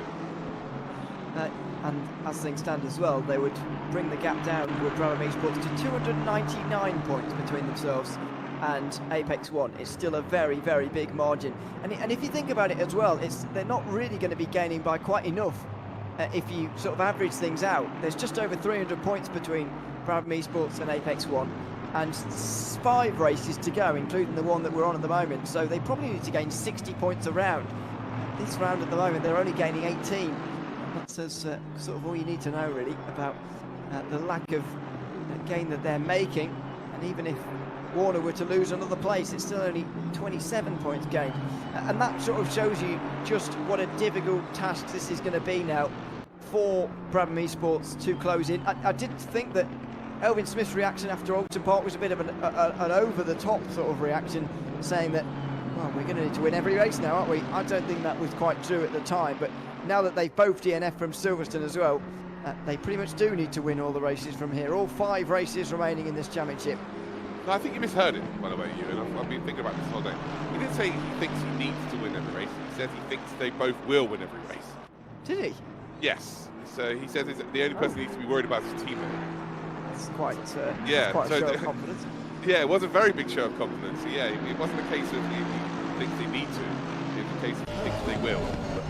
But how can he say that when there's so many people who are so close to them? Yeah, well, who knows? That's confidence on a different level. Okay. Wow, that's interesting. I didn't see it in that case. Well, in that case, I don't think he's correct either, to be honest with you. But there we go. He said it now, so that's fine. And he's proving themselves to be somewhat correct. I mean, they've got Maszkowski right behind, but in some ways, Elvin Smith, the pro, is sort of acting as a rear gunner for the AM in Kieran Prendergast. As he said earlier, it doesn't matter who wins the race overall out of these two, just as long as they both win their class. And if they can just keep that 1 car buffer between the 2 AM competitors, then Brabham Esports will be absolutely fine with this. Yeah, 100%. Could not agree with you more. I was saying, a few minutes ago that this is the most vital part of the race here. This next sort of 20 minutes. Maszkowski looks a little bit quicker than the 2 in front, has to close that gap a little bit, but also now they're going to catch up to a little bit faster, slower traffic, if that makes sense. They're not catching up to the drivers that are going to be easy to get by. Like now, they're going to catch up to drivers that are backmarkers but are also fighting for positions on their own. Is Warner there? Well, it's a little swift touch to the rear of Klaassen. Is there an opportunity to make a move, though, as they head up towards Coppice? Yes, there absolutely is. Door is left open. Well, Warner has to decide to back out, and once again, this now brings Winkler into play. It does, and this is the sort of recurring problem that Chris Warner has got. As soon as he tries to make a move, there's a real problem for him in the form of Luciano Whitbert, and they're just running wide, by the way, is the other BMW of Tony Law. Now then, Chris Warner might have a chance here into the hairpin. He can't hang back too much because the other Mercedes is right there, but here he goes to the inside. He's not quite got the exit that he needed, and he's not quite as far alongside Klaassen as he was ahead of Whitbert, and now he goes for the dive. Klaassen makes the grave error by pushing back to the racing line again, opening the door, opening the inside line for Warner to dive down the inside of, and he did not need to be asked twice. No, that will be looked at, I think, for sure. Any contact that results from an overtake will always be looked at. Was it beyond the limit? Again, I'm not too sure. I need to see that once again. It looked like he just nudged to make the gap, but around Donington, the track kind of, forces you to drive a little bit aggressively to try and make overtakes because it's so difficult to make those moves. So I'll have to see it again. But as it stands, Warner has finally got past those 2 AMGs. Oh, here we go. Here is the replay. So right now, this is perfect, by the way. But there's nothing more, than a couple of millimeters between the 2 cars as they move through the hairpin. And as we head down in towards the final corner, sends it. The gap is there. Nah, Matey's turning in. He had overextended slightly there. I think the Mercedes should have, expected him to hit the apex at a minimum. So I'll be very surprised if we don't see a penalty for that. Okay, well, I didn't personally see much wrong with it actually, but we'll see what the stewards think about that. Why? Dear me, I can't do this now. I agree with you, Ewan. By the way, I don't see too much wrong with that. But just in my experience from this job, those tend to be penalised. Okay, we'll see what We'll see what happens on this occasion. Brian Woodrow has been penalised though, and he's got 5 seconds worth of a penalty, another penalty for causing a collision, and so is Max Farrell in the 18 car, the Aston Martin down there in 19th place, also for causing a collision. So we'll see Chris Warner be investigated maybe for that one, or maybe not, but generally in this series any sort of contact tends to be investigated, and rightfully so as well, and helps keep everything clean.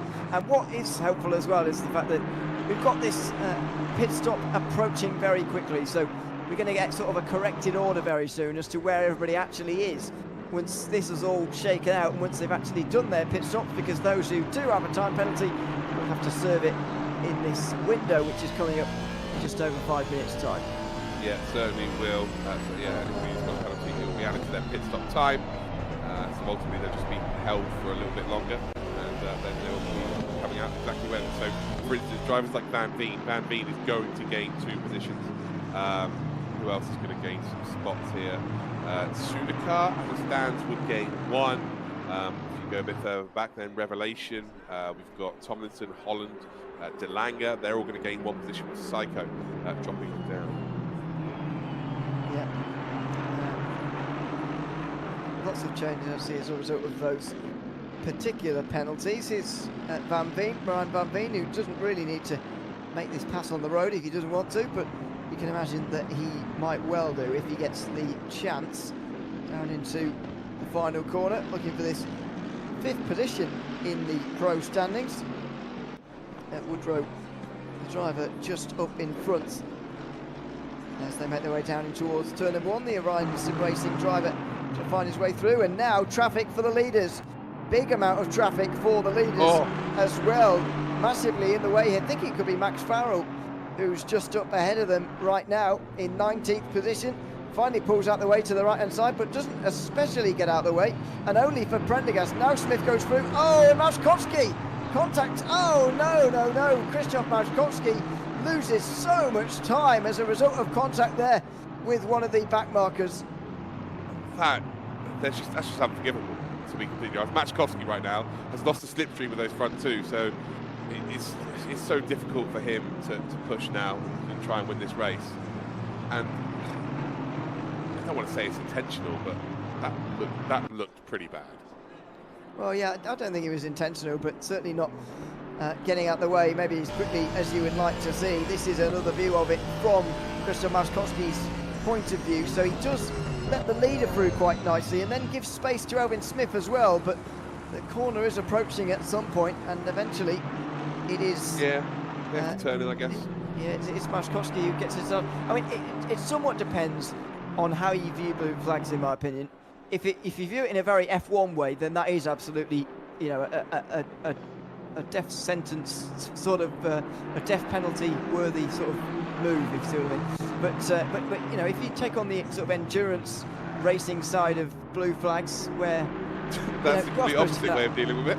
Yeah, well, I suppose, yeah. If you deal with it in the endurance racing side of things, where you're like, well, you know, people shouldn't have to get out of the way. The leaders should have to work their way past them. Then you would arguably put Maszkowski in the wrong as gone into the side of him. I think it somewhat depends on how you view blue flags, really. Yeah, 100% there. I will say, yeah, F1 is the only series, by the way, where you know they are told literally to dive out of the way. Like you just said there, you in the GT series is kind of they need to stay on the racing line. You need to make your way by. Obviously, you make it a little bit easier because these cars are just so equal, you know, in terms of pace and a straight line. That's why there's a BOP. So yeah, you've got to make it a little bit easy. I just think that, you know, if you're gonna half let people through, you've got to fully commit to that. I think you've got to be predictable. So half letting someone through is more dangerous than not letting someone through at all.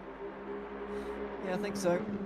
It's unfortunate that they've made contact in the end, but there we have it. It's bound to happen with the amount of cars that are out there on the circuit. It does say, though, in the rules of this series that blue flag vehicles are not to fight with drivers on the lead lap.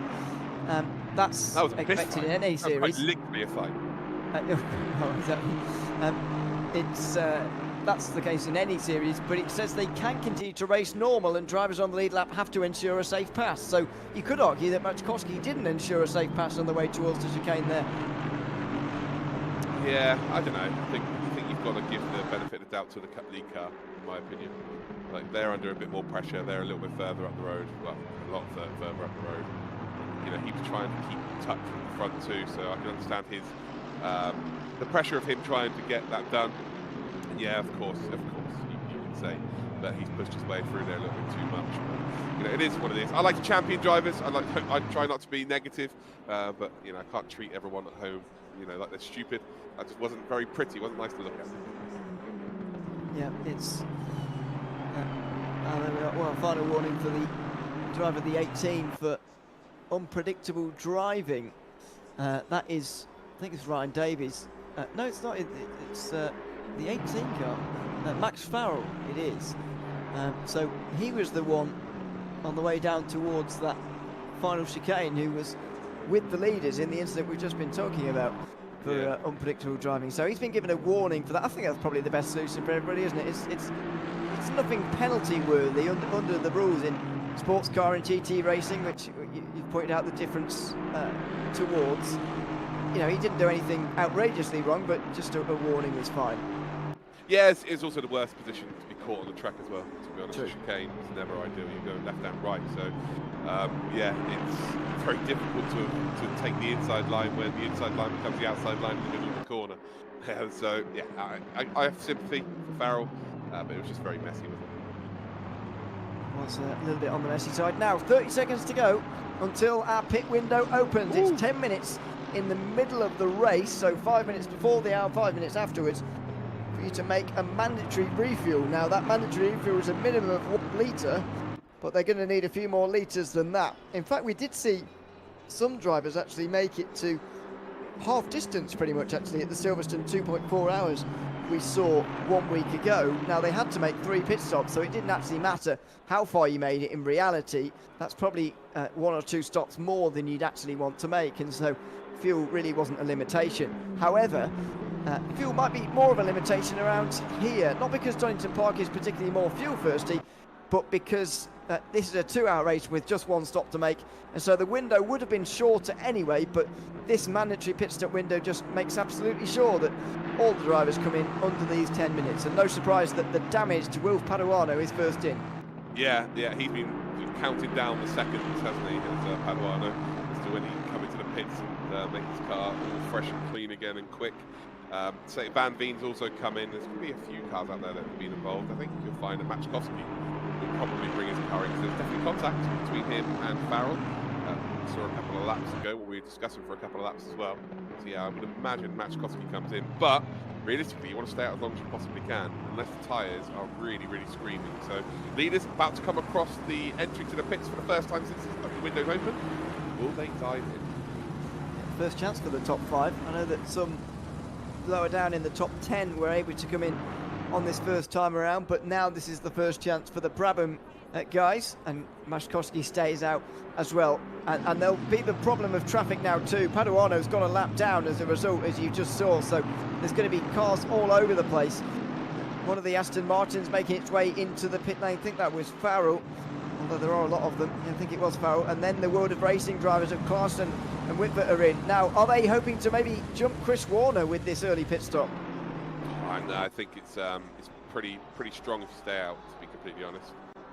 I think Warner's going to be good, and actually he'll be very happy that he's just seen that, so he might be able to build a bit more of a gap. I could be completely wrong. I tend to be wrong in my commentary quite often, but I would imagine this plays into Warner's hands more so than the rest of Clarkson and Whitbert. So yeah, but guess what? We're going to get our answer within the next 8 minutes. So yeah. So if you're all got on your bingo card Luke Crane wrong again, well, get ready to tick it off. We'll see what happens here. I mean, it depends what you value more, or what's quicker, doesn't it, really, at this stage? Is the low fuel that these guys who are still out there on the circuit matter more, or do the new tyres that those guys who are coming out the pit lane matter more? Just how old are the tyres getting at this point? Because we spoke about this as well at length at Silverstone, the fact that actually you don't need to change tyres every single time when you're making 3 stops in a 2.4 hour race, because the stints get quite short at that point. But if we're making an hour stint here, it's a very rare and special occasion when you wouldn't change tyres on ACC. No, that is a very, very good point. Also, this is a problem when you come out behind traffic, but that cannot be, you know, there's no odds on this. You can't really judge it unless you've got someone in your ear letting you know whether there's a gap. So, racing there getting very, very close there behind Tomlinson in that #1 car.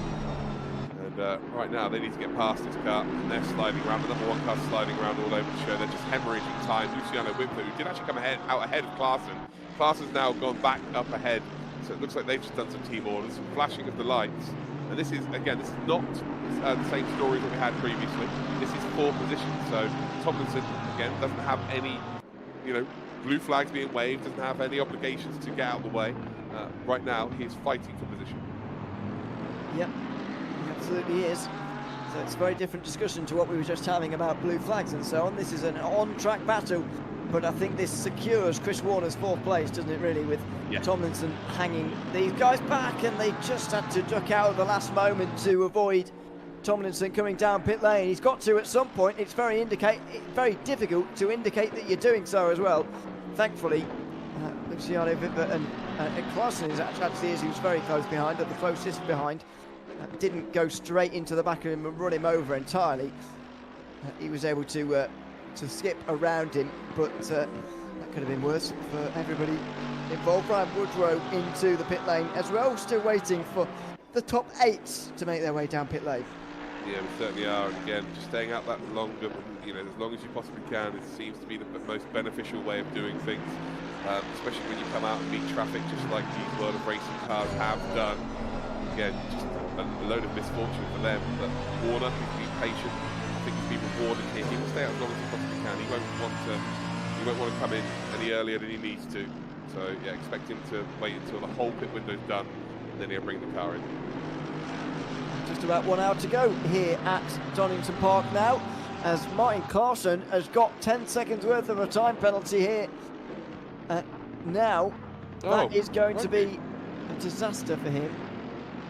What was that for? That was for spinning the 29 car. That was revelation in the Mercedes. Now, we didn't see that, of course, but I believe that, well, I guess that would have been on the way out of the pit lane when they were behind a battle that I'm presuming Tomlinson was a part of. Now that's all been sorted out, of course, but you can't just spin someone around. Clarkson's got 10 seconds worth of a penalty to add on post-race, that will be now. Yeah, that's less than ideal for Clarkson. So right now, I'm very perplexed as to why Clarkson wouldn't just let Whitford go at this stage. If you've got that 10-second penalty, but then if you are quicker, it makes sense for you to be ahead. Maybe it's his preferred circuit, albeit that he is the AM driver. But this plays again into the hands of Warner. They don't have another pit stop to serve here, so that will be added to the race time at the end of this race, ladies and gentlemen. So yeah, it won't be a case of oh, so hold on. Clarkson hit his own teammate. Of course, yeah. So that's under the blue flags. So the number 29 car would have been. Well, I guess it's not teammate, but it's another World of Racing car. So I think he's hit another World of Racing car. Oh, here we go. We're going to get a replay. Go on, you would take it. Let's see how it happened. Clarkson on the way out of the pit lane, and he's the 2nd car in line. So Whitman was put. So it was about the first thing he did on his way out of pit lane. Pretty clumsily gets into the back of the Mercedes ahead and spins it around. So that's a 10-second time penalty for, as you say, hitting his teammate, which is going to be an embarrassing one to explain to the bosses. Yeah. And I'm puzzled as well as to how Clarkson got ahead of Whitford in that case as well. But anyway. No, Whitford let him go. Whitford let him go. So they were behind that number 1 car, and Whitford then pulled out down towards the chicane. Oh, the leaders are in. There we go. And they were a little bit slow into the pits there because of the car in front of them. So that might be an opportunity for Match Koski to slightly close up. Of course, Match Koski, who came in a lot earlier. Yeah. So very true. Yeah, Clarkson then, with that time penalty added to the end of his race time, and that is going to be awkward for hitting his teammate. There we go. So the Brabham Esports cars will be making their way out 1 and 2. You'd imagine Maszkowski was a few seconds behind on the way into the pit lane, and he's still quite a long way back actually. Oh no, that's the Melbourne hairpin, excuse me. I thought that was the way down towards the chicane. Melbourne hairpin it is then. He'll still be a couple of seconds behind, I can imagine, but if he can gain any time through this pit stop window, then it will have been a success for him. Yeah, exactly that. But we're about to see them all come back out of the pits now. And yeah, we've got in the lead of this race, again, you've got Revelation with a lap down. So there we go, there's the gap. So they're through turn number 1 already, and now you've got Matchkowski who's currently P3. Yeah, with Warner coming out of the pits now. And actually the gaps come out quite big, hasn't it? It's come out quite large. And I think Warner may have actually closed in on Matchkowski a little bit here. So what was the gap between Warner and Matchkowski? 15 seconds at one point? Yeah. Okay. And Elvin gets out ahead, 2.3 ahead of Prendergast. How's Elvin's pit stop 2.3 seconds faster? That's, yeah, fair play. I don't know. I think as far as Bradman are concerned, they're still 1 and 2, and so they're still pleased with that, but it is slightly puzzling that Elvin Smith is suddenly 2 seconds out ahead. Matchkowski is about as far behind Prendergast as he was before, but he's a bit further behind Smith, which suggests to me that Smith had a shorter stop rather than Prendergast having a long one. But it could be wrong. Matchkowski could have had a couple of seconds of damage to solve after that contact in the chicane. You never know. That's a really good point. Warner, by the way, 7.7 seconds behind, so he's cut that gap in half to Matchkowski. So he's definitely now, with a load of clear air to work with, have a big opportunity to maybe close that gap. I do crack up, though, there's been so much going on in this race that me and you missed a change for the lead, and we got Steve in our ears telling us. So, normally, yeah, Steve's bang on it today. Fair play. I mean, it feels a slightly lesser importance than normal, to be fair, because they're in different classes, but nevertheless. No. Steve said thanks. I don't mean Steve to have less importance, but there we go. That's yeah, how you meant it. So I'll make my bet now. That's fine. Anyway, battles further back are going to be the ones to watch by the looks of things. Reigns DeLonga looking for moves here. This is for 5th place in the AM standings, and this might well be the most that any of these guys back here can really get, because the gap up to the top 4 in AM, well, they're certainly head and shoulders above the rest of the field. Yeah, they certainly are. It's just pretty ridiculous that they're mixing it right at the sharp end of the pros, you know. I guess, you know, how the qualifying for this has worked out. They may have done less racing in SGP than some of the guys at the pro end, but it's just basically talent all the way through the grid, which is really, really nice to see. We see a bit of a send up the inside there of the Langis for a lapped position from our P2, which is, of course, Kieran Prendergast. Prendergast then with 1 car to deal with before he then try and chase down Elvin Smith and show that he, you know, maybe has the race pace to re-catch up to Elvin. Elvin showed that he had some patience there behind Kieran for that whole first stint of this race, but ultimately it was Kieran Prendergast who actually got pole position. So yeah, on that 1 lap pace, Kieran is the faster of the 2 drivers. The gap was 2.5 seconds, it's now 2 seconds. So yeah, maybe an opportunity for Kieran. Kieran showing a bit more pace. He's got the fastest lap. That doesn't say all the story, of course, but it does. It's never a bad sign. Oh, what's gone on here? Ryan Van Veen is headed down the inside of Paulik by the looks of things in the 23 car, and that Mercedes. By the way, first and foremost, Alexander Paulik has made a lot of positions in this pit stop phase by the looks of things. He's now ahead of Van Veen. Will Paduano drop back, of course, because of penalties and damage repairs. Sudakar is there as well, and maybe that's to go to the battle for the lead. Maybe that's why Elvin Smith has been losing so much time. There's traffic everywhere. He's now passing Seiko. Oh, trying to. Got to make these passes cleanly, Elvin, and very nearly didn't into the chicane. No, very nearly didn't indeed. So, yeah, more shenanigans coming by, and Elvin will not be happy with that. So we're going to see a replay here of Van Veen's. Van Veen's, oh, crikey. Yeah, that was contact. That was interesting, wasn't it? That was contact, yeah. Chris Warner didn't get a penalty for his contact with the Mercedes down there on that occasion. He may well do. Yeah. Van Veen there. That was a bit more aggressive. Although in the end he didn't gain any positions, sometimes that alleviates you from a penalty itself, even if it doesn't diminish your responsibility. But anyway, we'll see what the stewards say about that. Alexander Paulik stays in 8th place nevertheless.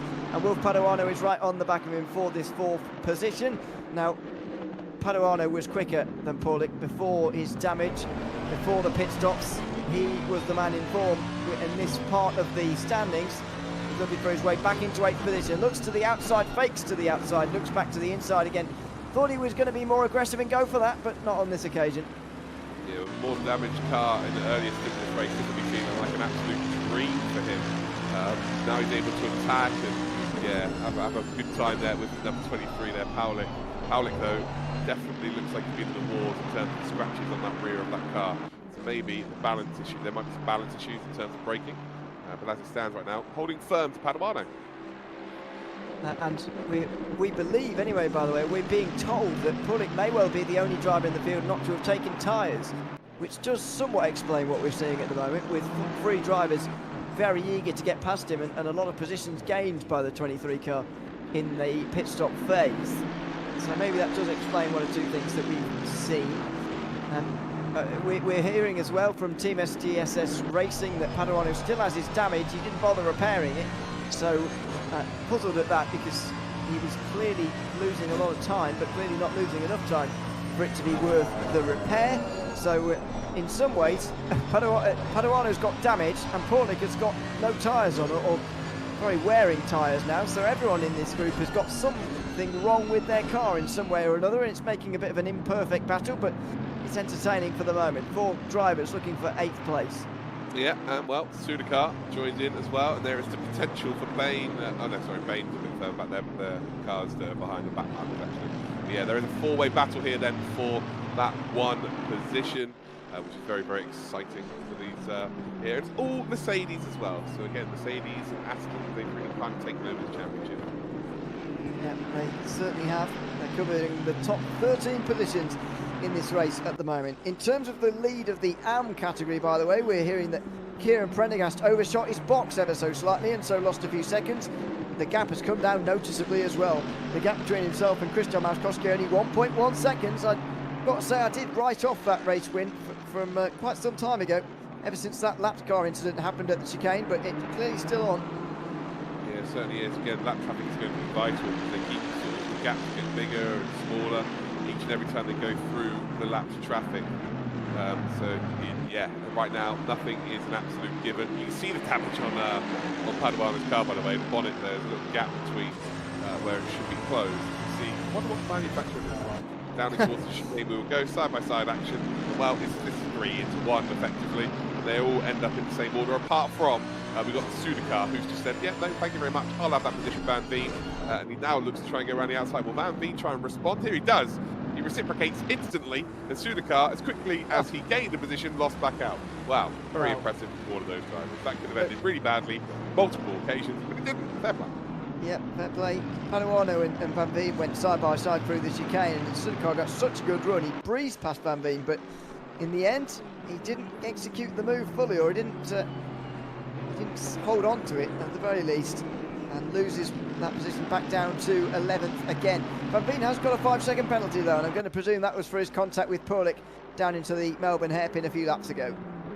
Yeah, we need to find a bit of a stronger word than contact there, to be honest. It was something else, wasn't it? It wasn't quite contact, was it? It was, yeah, collision, abuse maybe is probably the better word there.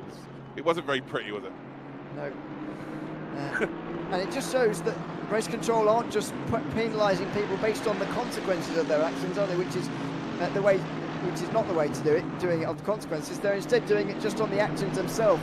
Van Veen didn't actually gain anything from Paulik and actually lost a position to Paduano in the exchange, but race control still recognising that he did something wrong, and so he deserves to be penalised for it. And so we're adjudicating this race properly based on what people have actually done, based on instead of being based on the consequences of what they've done, which is what some race controls can get drawn into.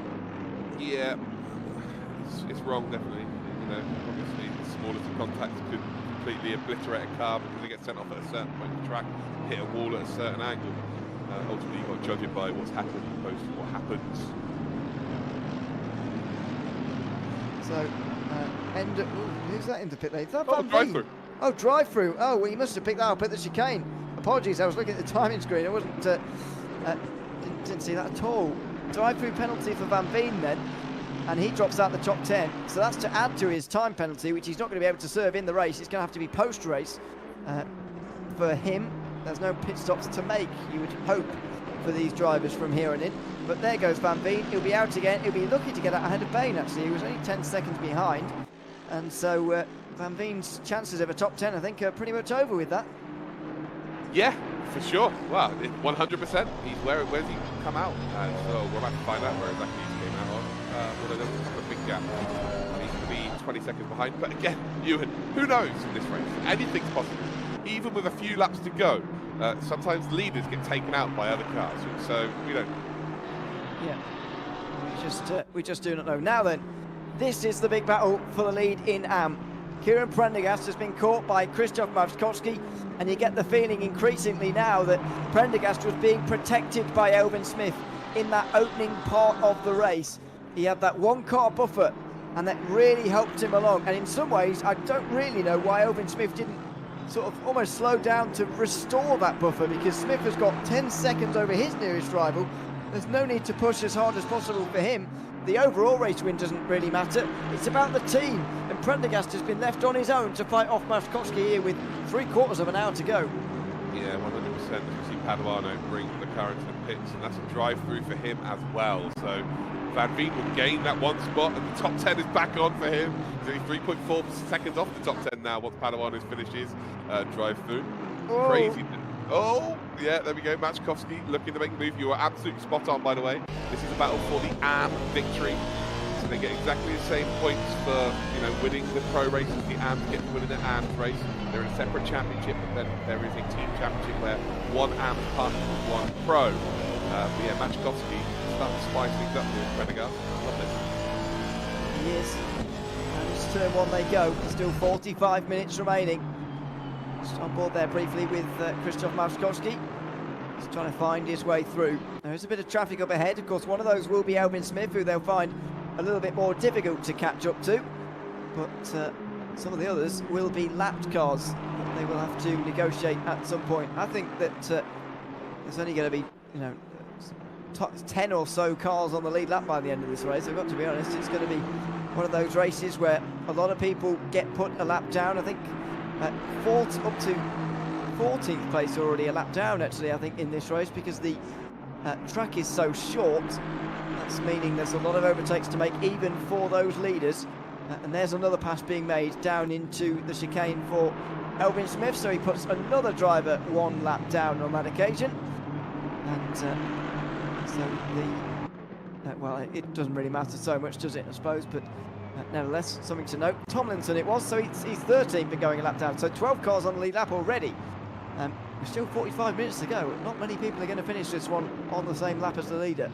Yeah, some will look at that as, you know, oh, that's a shame on the lead lap, and some will think, oh, it's one less lap for me to drive. Not sure which side I would fall on there.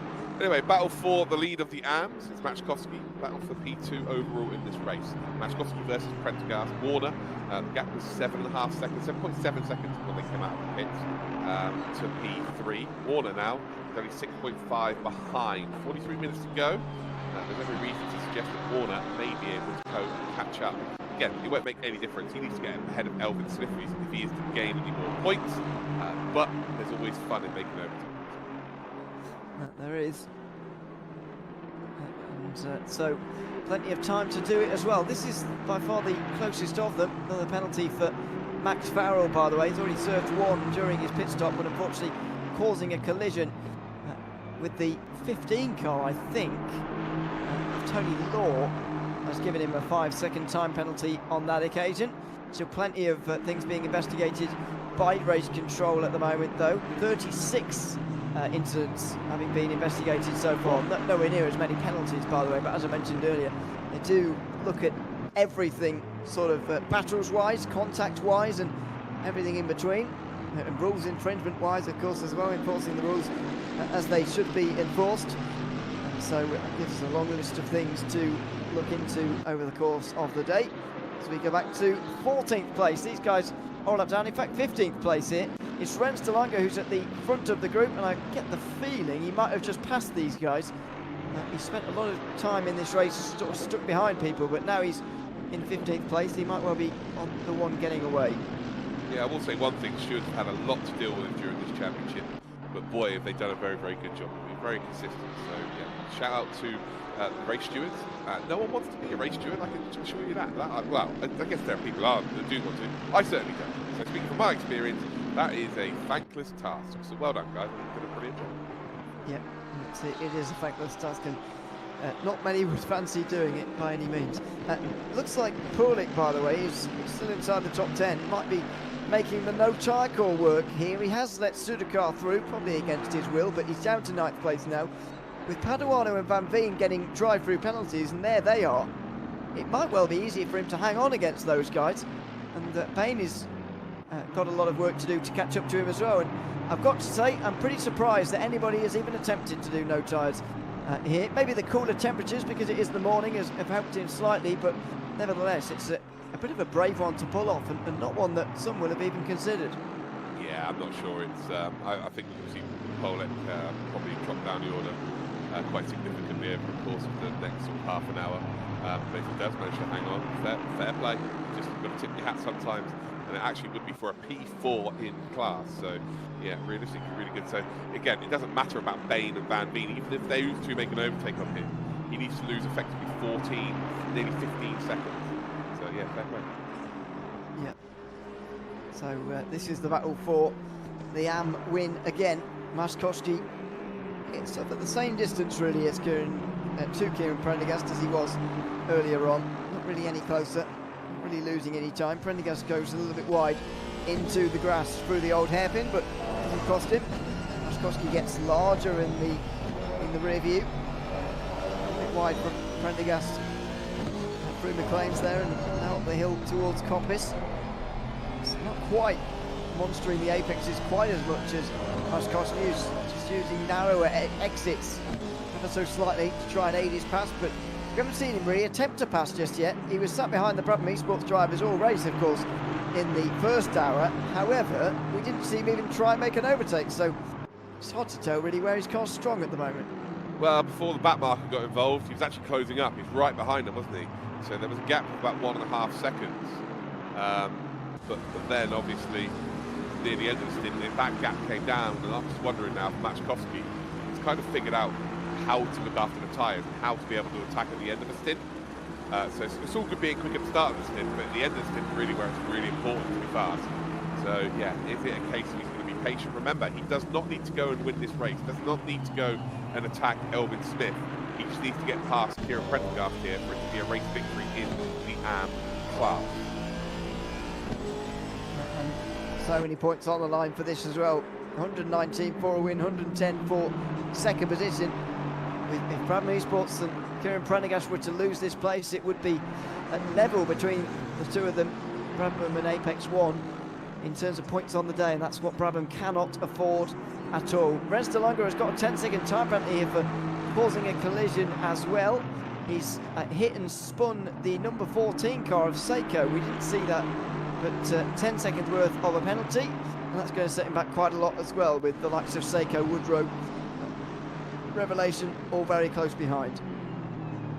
Yeah, certainly is spicy. That is for certain right now. Starting to really heat up here. 38 minutes, 40 seconds left on the clock. I think it's safe to assume here that Elvin Smith is going to go out there and take the victory. I say safe. Obviously, technical issues last time out. You guys were saying the same thing. But the technical issues didn't need hit Elvin. Kieran, who, yeah, it's hit or miss whether he finishes the race due to his technical issues as well. But the gap between Prendergast and Elvin Smith has come out quite big, hasn't it? It's like nearly 4.5 seconds to be taken out by our race leader, which says to me that Maczkowski should get an opportunity to overtake Prendergast.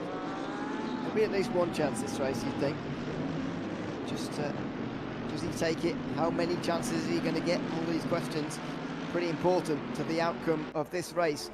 Woodrow could do with gaining a few places right now as well, I've got to say, as far as World of Racing are concerned. They could very much do with the points. He's in the World of Racing 62 team. They're currently second in the point standings, closest to taking the lead away from Apex 1. They're 54 points away at the start of today, but while that sounds like a lot, it isn't realistically when you actually factor in the system. He could get past Seiko in the next few laps, and to be fair, I'm surprised he's not moved through the order a little bit quicker so far in this race. For him to be down in 17th is a bit lower than I'd expect to see him. Yeah, I'm just going to throw something out there, guys. If I have a power cut and you don't hear me, it's because my power's gone. My light is flickering here like a horror movie, and I'm a little bit worried. So just wanted to give everyone a pre-warning here. It's really rubbish weather, and I've never seen my light flicker like this before. It's almost like my kids playing a trick on me by flickering the light on and off. But we're okay. We're okay as it stands. Steve just told me to put 50p in the meter, but he is from up the north end, so they still probably have those meters. But yeah, it is what it is. Maybe I'll disappear. For some people, that might be great. Well, I suppose you're a lot further down south than me. Well, actually, I'm it's as been south raining as you quite can get, mate, to be honest. And it has been raining relatively hard up here as well, to be fair, so fair enough. But hopefully we can everything can stay in place before the end of this race. Yeah, that's quite scary. Mate, it's unbelievable. It's like it's really. I've never seen this before. It's really it's fine. Let's hope that it stays fine till the end of the race. At least. Woodrow still trying to find his way through for 16th place.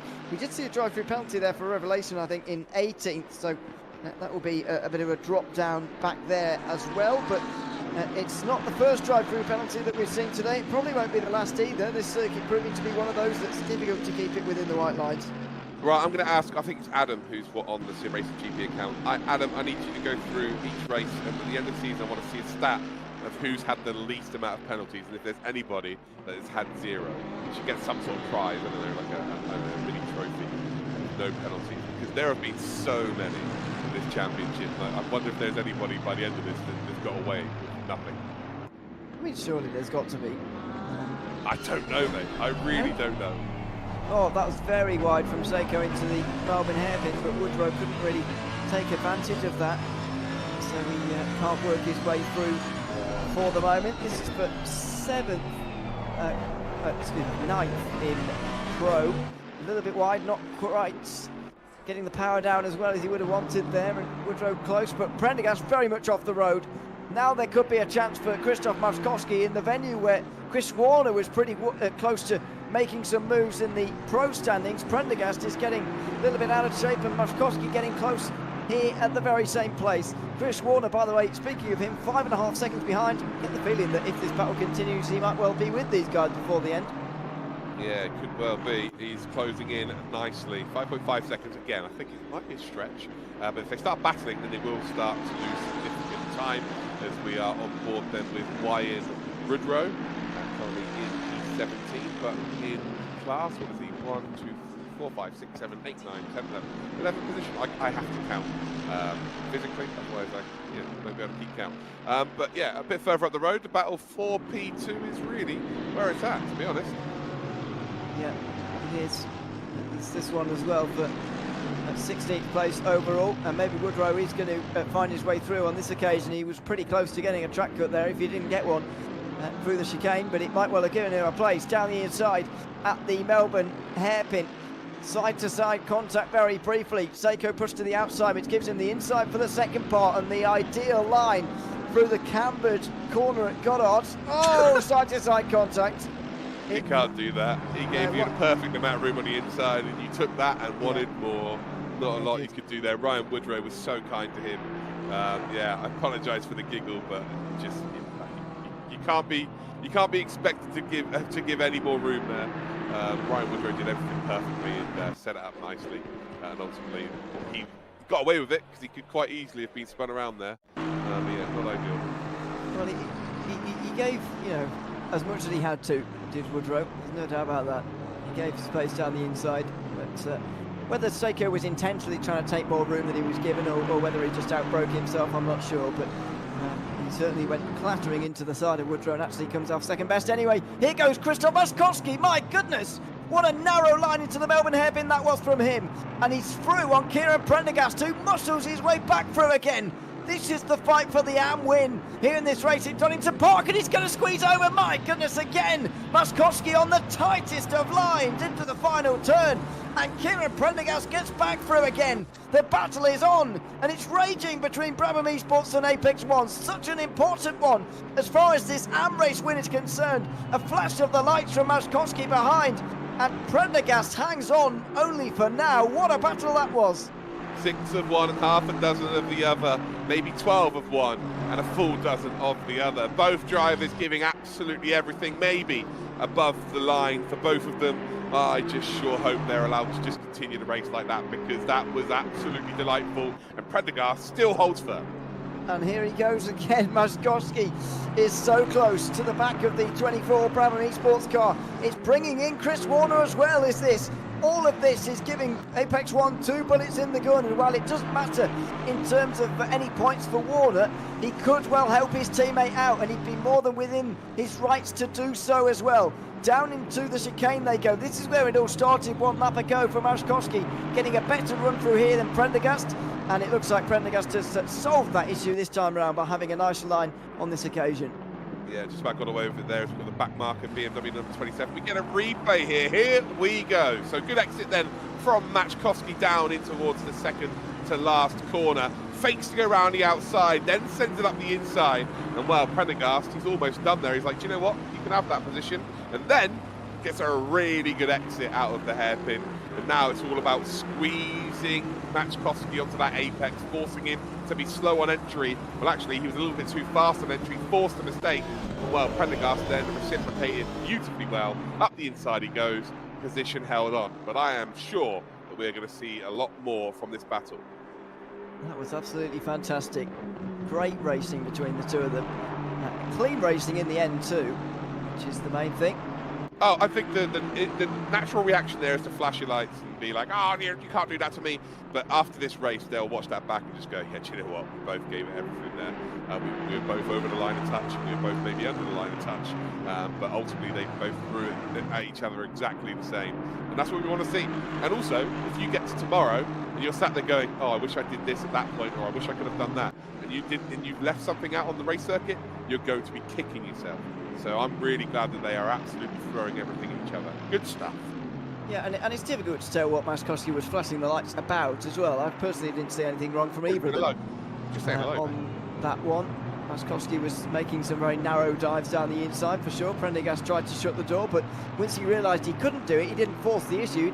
He didn't bat Maskowski off the road like a table tennis manoeuvre, did he? It was a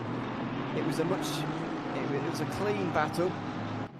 And it was an exciting one, and hopefully we can see something like that again in the last half an hour of this race. This certainly deserves a good finish, this one, and half an hour we've got to find it. I mean, once again, I'm surprised that Elvin Smith hasn't come to the aid of his teammate, as he was there for him in the first half of the race, but I guess it's difficult to do that at this stage. He's leading by nearly 10 seconds, might well be on his way to another race win in this series, but nevertheless, his teammate has got the big job on his shoulders, because even at current, Brabham aren't gaining that many points back on Apex One here, and so they've got work to do, and they have to win here at Donington Park realistically before the 1 week break next time around.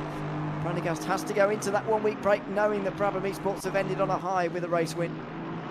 But realistically, what can Elvin Smith do to help here? You know, if he does go back, or if he did go back, the only thing that, you know, this happens to him is a negative. He gets closer to Warner, and then the potential race victory comes into doubt. I don't think he loses this race, 9 times out of 10. I think he wins this race every day and twice on Sundays, barring any technical issues. I just don't think, with this Pro-Am, I don't think you need to be risking your own race to help your team out here. So, yeah, I think he's done the right thing. You already put yourself in jeopardy. And I'm actually also glad because we get to see this battle, which is raging on so beautifully. And I'm sure we're going to see a couple of paint swaps and maybe some swaps of positions over the next 28 minutes. Yeah, I would agree now. I don't think Elvin Smith should come back now, but I'm just wondering, off the other side of the pit stop cycle, when the gap was still a couple of seconds, could he have not restored that rear gunner position that he had in the first stint, because it worked so efficiently, although it may well have only been working so efficiently because of the fact that it was the first hour, and it doesn't matter really where you come into the pit lane if you're in that leading group and you're in a good position with regards to timing. So yeah, I certainly wouldn't drop back now, and certainly we can just sit back and enjoy that battle for the lead in AM as it is. You can also enjoy the battles a bit further back as well. Woodrow seems to be making some moves here, and he's just on the back of DeLanga, and he's hit him. Well, that was slight contact through the old hairpin. DeLanga is not going to be pleased with that, and he's sent a BMW off the road as well, as it turns out, but that may well be another penalty for us to look at. Yeah, that was, yeah, there's a slight little wobble, slight little tank slapper on the exit of the old hairpin there from the number 20. But ultimately, I still feel like Ryan Woodrow there should avoid that, should be able to react to that. He is the car that's behind. So yeah, for me, he might be in a little bit of trouble again. Let's talk positively now. Paulik, he was 13 seconds up the road last time we checked. Now he's about 6.7 seconds up the road. Okay, let's check out the replay here first then. Again, there's a tank slap at straight through. Yeah, I think you need to put yourself in a position to be able to react to something like that. I'm not sure that there's really too much Ryan Woodrow to complain about. But yeah, back to P9 then, battling for that top 4 in the AM class and maybe top 10 overall. Paulik was 13 seconds up the road. Now it's about 6.8. Then you've got to factor in the next car, so Paduano. It's about 7-8 seconds maybe between Paulik and Paduano. So if Paduano is to catch up at the same rate that he's been catching, I think we might see a last couple of laps battle there for what would be P4 overall in the AM. I'm sure he's starting to fall away now as well, isn't he? He's getting caught, so we're going to see a battle there, I hope, through the chicane again for these leaders in the AM class. Paulik is in first, but these guys, excuse me, fourth place. These guys are first and second. Kieran Prendergast leading Krzysztof Markowski with a couple of lap cars just up in front here to possibly negotiate here. Will it be race defining, or maybe instigate a bit of a fight between these two? Another battle which we've enjoyed so much so far. Well, we will be into the pit lane. It'll be Dennis Cometto serving the drive-through penalty. Seemingly they're pretty common around here, to be honest, and those leaders especially are going to be hoping that they can avoid such a penalty before the end of the day, as Elvin Smith looks to lap these guys fighting for 10th place.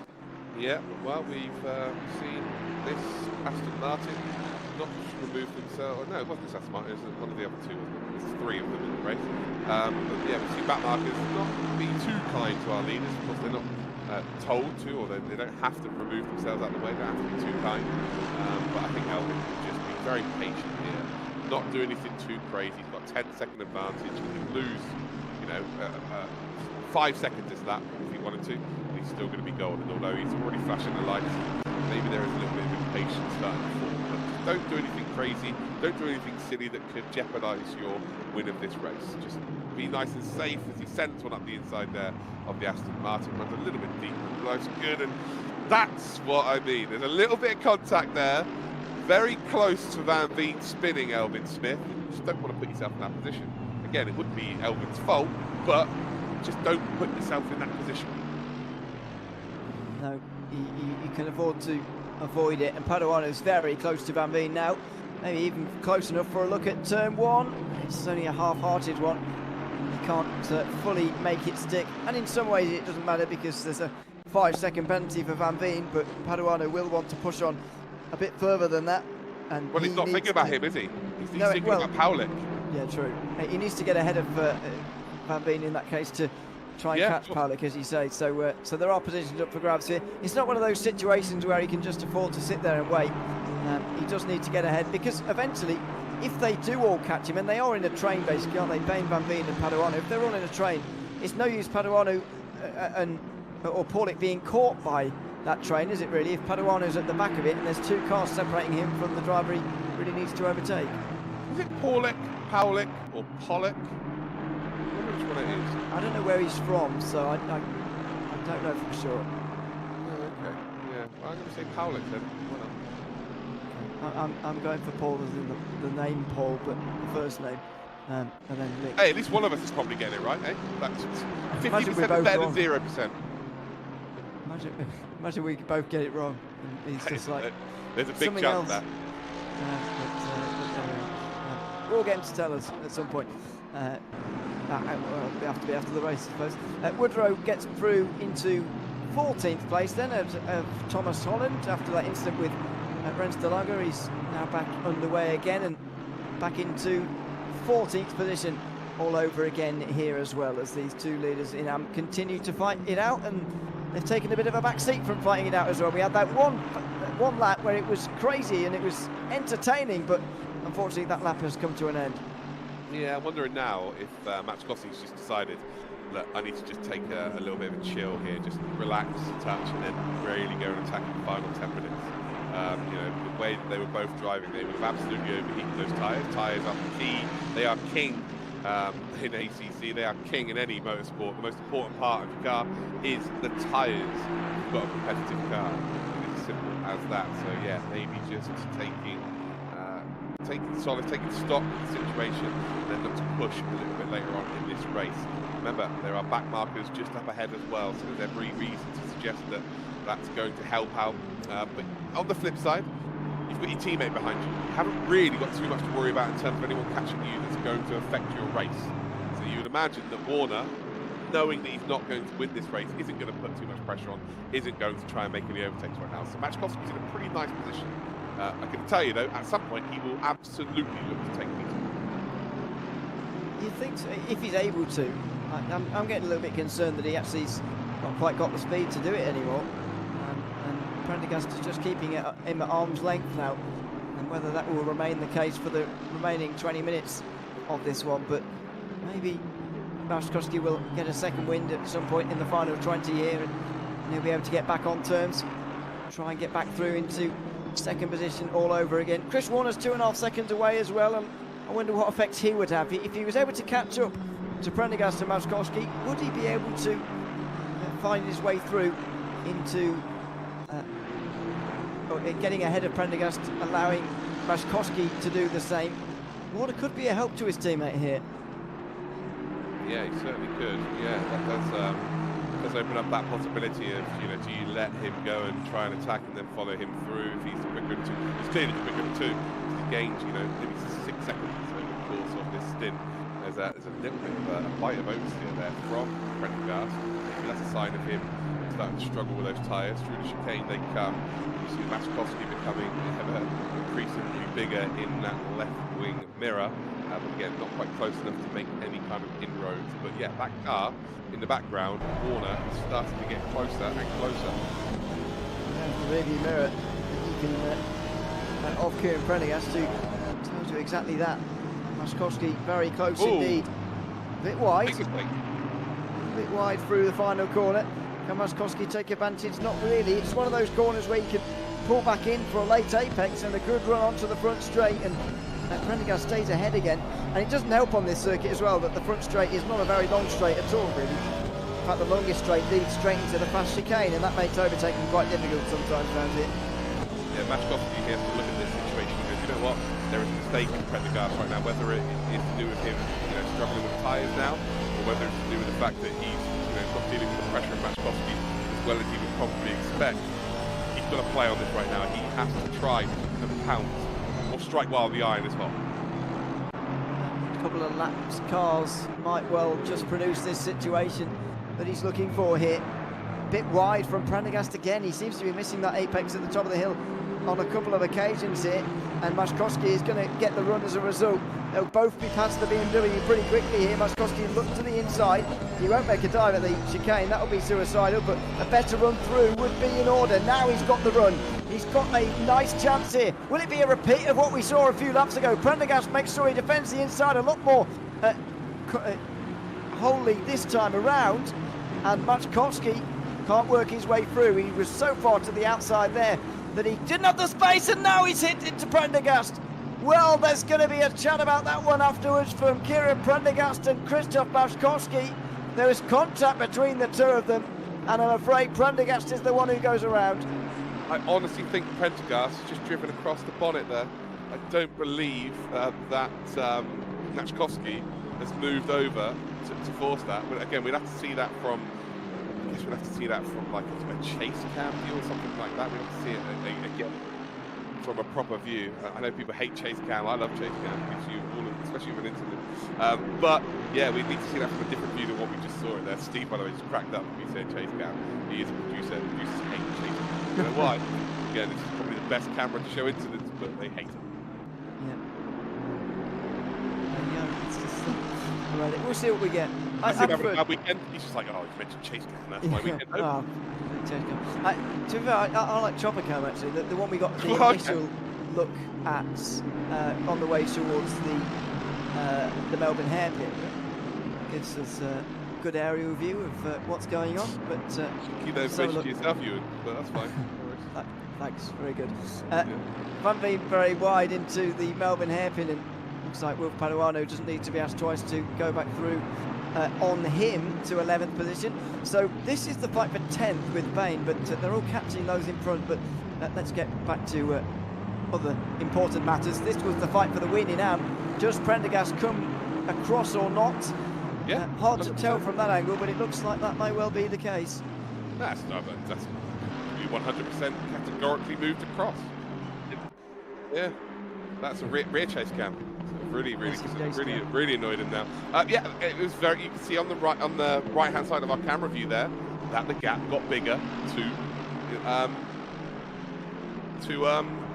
Prendergast.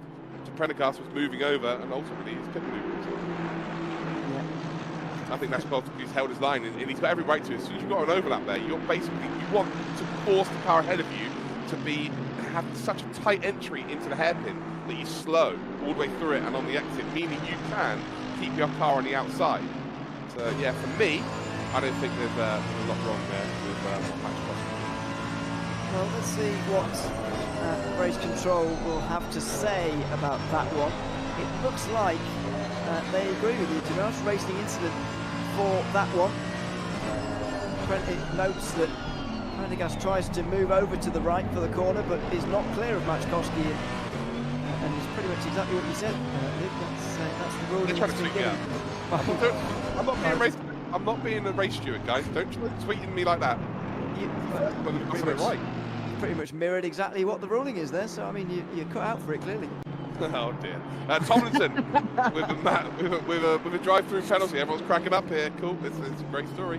But yeah, drive-through penalty then for Tomlinson, which is one less driver for Howlick to be worried about with those awful tyres he's on now. But with 15 minutes to go, he's still 4.5 seconds clear of Bain and Paduano. Paduano, by the way, is absolutely flying. So as soon as he gets past Bain, expect that gap to come down quite significantly. So the battle for that top 4 in the AM class, we are keeping a very close eye on it. As actually, class is on 10 seconds time penalty. And then Alex is there to change the time. Don't worry about that. But yeah, right now, Paduano can get past Bain. Reason to suggest they are going to have that grandstand finish. I say newish tyres, it'll be old tyres versus old tyres, but it'll be old tyres versus very old tyres. Yeah, older tyres in the form of Pollock in 9th position. A bit wide there from Paduano. That's going to be a cut track, but he's already had a drive-through for it, so it'd be difficult to pick up another one. Oh, my word. Van Veen was all crossed up on the grass there as well. And now he'll be straight into the back of Paduano. He's broken too late into the Melbourne hairpin. He's hit him on his way through as well. He's spun in front of a couple of other drivers. What a disaster. Oh, they've nearly hit each other again. What a disaster for everybody down there at the Melbourne hairpin. And Paduano is the one who loses out most. I don't know what to say on that one. If you don't laugh, you cry. There was a mistake there from Paduano, but it's just, Van Veen did his best Oliver Solberg impression of an like sort of rally crossing his way or rallying his way on the grass. And then I just think with the grass on the tyres, just broken normal braking point, which with rubbish on your tyres means you're going to be a little bit late. And unfortunately, they collect Paduano, and well, the real winner in that is Paulik, so he's not really going to have to be worried about anyone. So just keep it on the island, and you're going to get yourself that P4 after taking a bit of a gamble. Fair play. Yeah, exactly. More than worth it. Let's have another look at how it all happened. So Paduano breaks a bit too late. I think he's put off slightly by Van Veen looking up the inside. Van Veen doesn't sort of run out of room really on the grass here, so he's already unsettled. Grass on his tyres. He breaks too late. He dives for the apex, He gets straight into Paduano. Then he hits him on the way past and spins himself out. Spins right in front of, I think they're the two Apex 1 cars, aren't they? In second and third overall. He obviously didn't think he'd hit him hard enough the first time round, so he thought, "No, I'll hit you again." That was just a comedy of errors, really. Unfortunately, there's not really much else we can read into that. Here's Kieran Prendergast then. He is the owner of the fastest lap. He's currently second in his class, 4th overall. Warner now 0.8 of a second behind Machkowski. There's not really going to be any change for position, I don't think, for 12 minutes to go. But that battle for P2 between Machkowski and Prendergast is probably the highlight of the race today. It's a shame how it ended, but as they said, there was more of a racing incident than anything else. Prendergast is going to have to deal with some lap traffic over the next 12 minutes. I hope he doesn't get involved in anything and lose any more positions. But what is the gap to Whitbert behind? Wait for the time being. It's big, yeah, it's big. 10.4. There you go. 4th to 5th place in the standings. So a long way back from Prendergast indeed. I wonder how Brabham Esports are going to view today as a sort of race overall, because after all, it's a day in which they've won one of the classes and they've come second in the other one. But it won't feel quite as good as that, will it? Because they haven't gained any points on Apex 1. They'll still be more than 300 points behind, with still only 5 races to go, which is a very long way back to be at this stage. Admittedly, there are, oh dear, and Prendergast might have made it just worse. He's got to be careful with doing that. Clausen has gotten 10-second time penalty though, so Prendergast should hang on, but you don't want to be picking up silly incidents like that, because that certainly was his fault. Yeah, that's called driving with frustration. In the poker world, it's called playing under tilt. You do not want to be driving with a little bit of frustration. It's like boxing. You don't want to box when you're angry. When you're driving, you don't want to be angry the same, because you want to make rash decisions, and ultimately time is everything in motorsport. So as much as you may feel like you're in a comfortable position of finishing, you gain yourself a couple of penalties, and all of a sudden you find yourself far down the order. Yeah, find yourself in a bit of trouble. But yeah, I mean, it just made me wonder how Brabham Esports are going to view today overall, because of how things have gone for them. A race win and a second position. I mean, I think Owen Smith's going to be happy personally, but Kieran Prendergast certainly not. And Apex 1 have got to be pleased with how today's race has gone as well. They've extended their championship lead over most of their nearest rivals in the form of World of Racing, Team SGSS, Orion Racing Team as well, and they've at least drawn level with Brabham Esports in terms of points scored today as well. So they've done a very good job of Apex 1, and they'll be championship leaders by the end of today, and they'll hope to hold on to that title till the end of the season. Yeah, which they have a fair chance of doing, right? The way they've been driving has been exceptionally done. So they just got to keep themselves clean. I think that's the biggest part of this year, is just keeping your nose clean. If you keep your nose clean, especially near the sharp end of the race, where you've got back markers that are starting to race a little bit tired, maybe the AM drivers that are a little bit further back, a little bit lack of experience as well in these situations. If you keep yourself out of that, that's almost half the battle. It is. Into turn 1 for the 2 Apex 1 cars again. Just 9 minutes remaining now, so should be 7 laps to go, including the one they've just begun right now. Maybe, yeah, something around that. And Owen Smith will just be able to bring this one home. There he is, 11.4 seconds clear of the rest of the field. I mean, ever since the pit stop phase, he's been pretty uncatchable in this race. We've barely seen him because he's been so far out the rest of the field. No, he's been very, very good today. And considering, last week it was the same story, but ultimately the technical issues cost him a race victory. It would have been 3 out of 4 race victories for Mr. Smith. Today is a real good shot of retribution, and has been the star of the championship so far in terms of pace, and that's the one thing in racing you can't really get away from.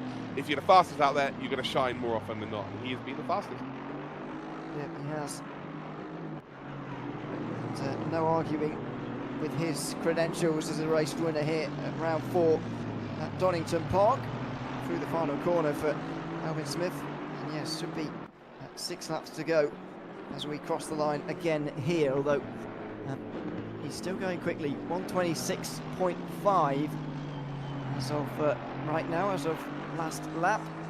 So it still leads by quite some distance. Is Pulick being caught very much or quickly enough here for 9th position? I think the answer to that is going to be no. Bain is still 8.6 seconds behind, and in the end a quite outrageous gamble, which I thought nobody was going to take on. Looks to have produced a top 10 overall for an AM driver and a 4th place finish.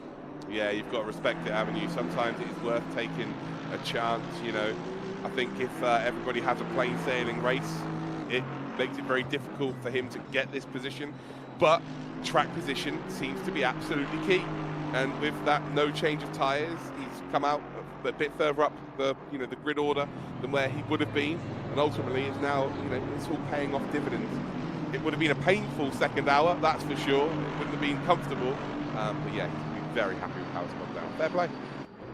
Yeah, fair play. He's made it work, and he will finish 9th by the end of the day. Too far away from classing to take advantage of that 10-second time penalty, so that's going to be rendered almost innocuous or inconsequential at the end of the day, as the two Apex 1 drivers get close together again. I feel you mentioned track position important there. I feel like this race anyway has given us a bit of an idea as to what the final couple of rounds are going to be like. To be honest, Spa next week is going to be a very different proposition. But other than Silverstone, British racetracks are generally like this. Track position is relatively important. There's little room for error. Plenty of incidents, which is seen even in the second hour as well, which has been a little bit unusual. We don't normally get so many after the pit stop cycles. But this is more like a British racetrack, isn't it, than Silverstone really, which is a wide open expanse where you can afford to make some errors and get away with it. Yeah, 100%. I think a lot of drivers in this series have to even look back and watch these races to learn what the top drivers are doing, because it's very clear. And again, this series is aimed at it's aimed at more of a community level, isn't it? It's a self-proclaimed community level championship, but giving them an opportunity to race under professional circumstances. That's how I interpret this championship. So the drivers that maybe have never competed at this level before, they are competing against some pros. Elvin Smith has been in some of the biggest competitions out there. Matchkowski, Warner, Prendergast, just to name a few. Whitford on other sins.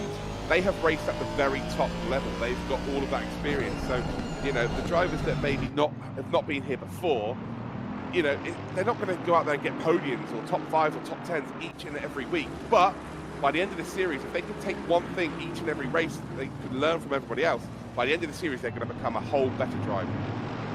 They really are. And that is, I guess, one of the aims from so much racing throughout this season. We've already had around 4 hours and a half of racing. That's before this one. We'll be at 6 hours and a half, roughly, just under the end of today's race. That's plenty of driving to be getting on with over the course of the last 3 weeks. As I mentioned, we'll have 1 week away from the series next Saturday, but we'll be back again for the round at Spa. It'll be another 1 race, 2 hour affair. And we'll be back for another and the last of our 2-in-1 sort of races, if you like. 2 races in one night.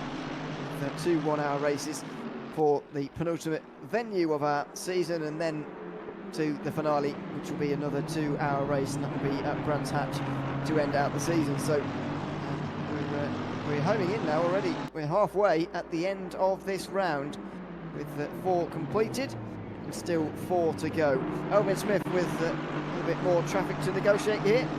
He's kept a comfortable margin ahead of the likes of Chris Warner in 12th place. And once again, to your track position point, I get the feeling that if Elvin Smith and Chris Warner had started on the same road today, they might have battled all day long. Yeah, I think they could have done. I think Warner definitely, again, showed that his race pace is very, very quick. It's championship winning quick for sure.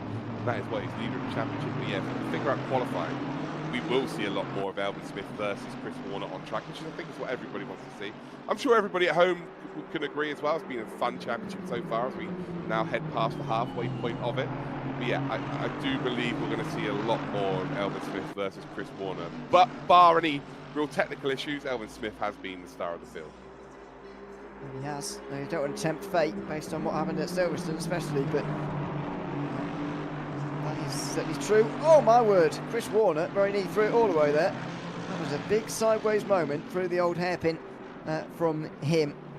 5 penalties, by the way, to report from the top 20, remaining and outstanding from the second hour of the race after these guys have made a pit stop. And I've got to say, especially compared to the races we've seen at Alton and throughout at Silverstone actually as well, although pit stops were happening all the time there, so it's a bit different. But especially at Alton Park, there were not many penalties, after pit stops were made, which is certainly not been the case here. There's been plenty of them, but some of them have been drive-throughs, I suppose, which is to be expected at Donington and more difficult to pick up at Alton Park. But there's been incidents spread more evenly across the course of the race here at Donington Park compared to the other rounds of the championship, where things got pretty quiet for race control actually towards the end. No, I completely agree there. It's almost like at Alton Park, they were they're naughty school children. They got told off and they're like, okay, now we're going to behave. But yeah, today's been a little bit of a different story in that regard. But again, I think if you're not taking chances, at this stage of a championship, around this circuit, you're not trying hard enough. Again, if you get to tomorrow or you get to Monday at work and you're like, oh, I wish I did that, it's too late. It's gone. It's done and dusted. So sometimes that results in a penalty because you just overextend. Maybe you have contact with someone when you're not supposed to. But ultimately, you've got to at least try.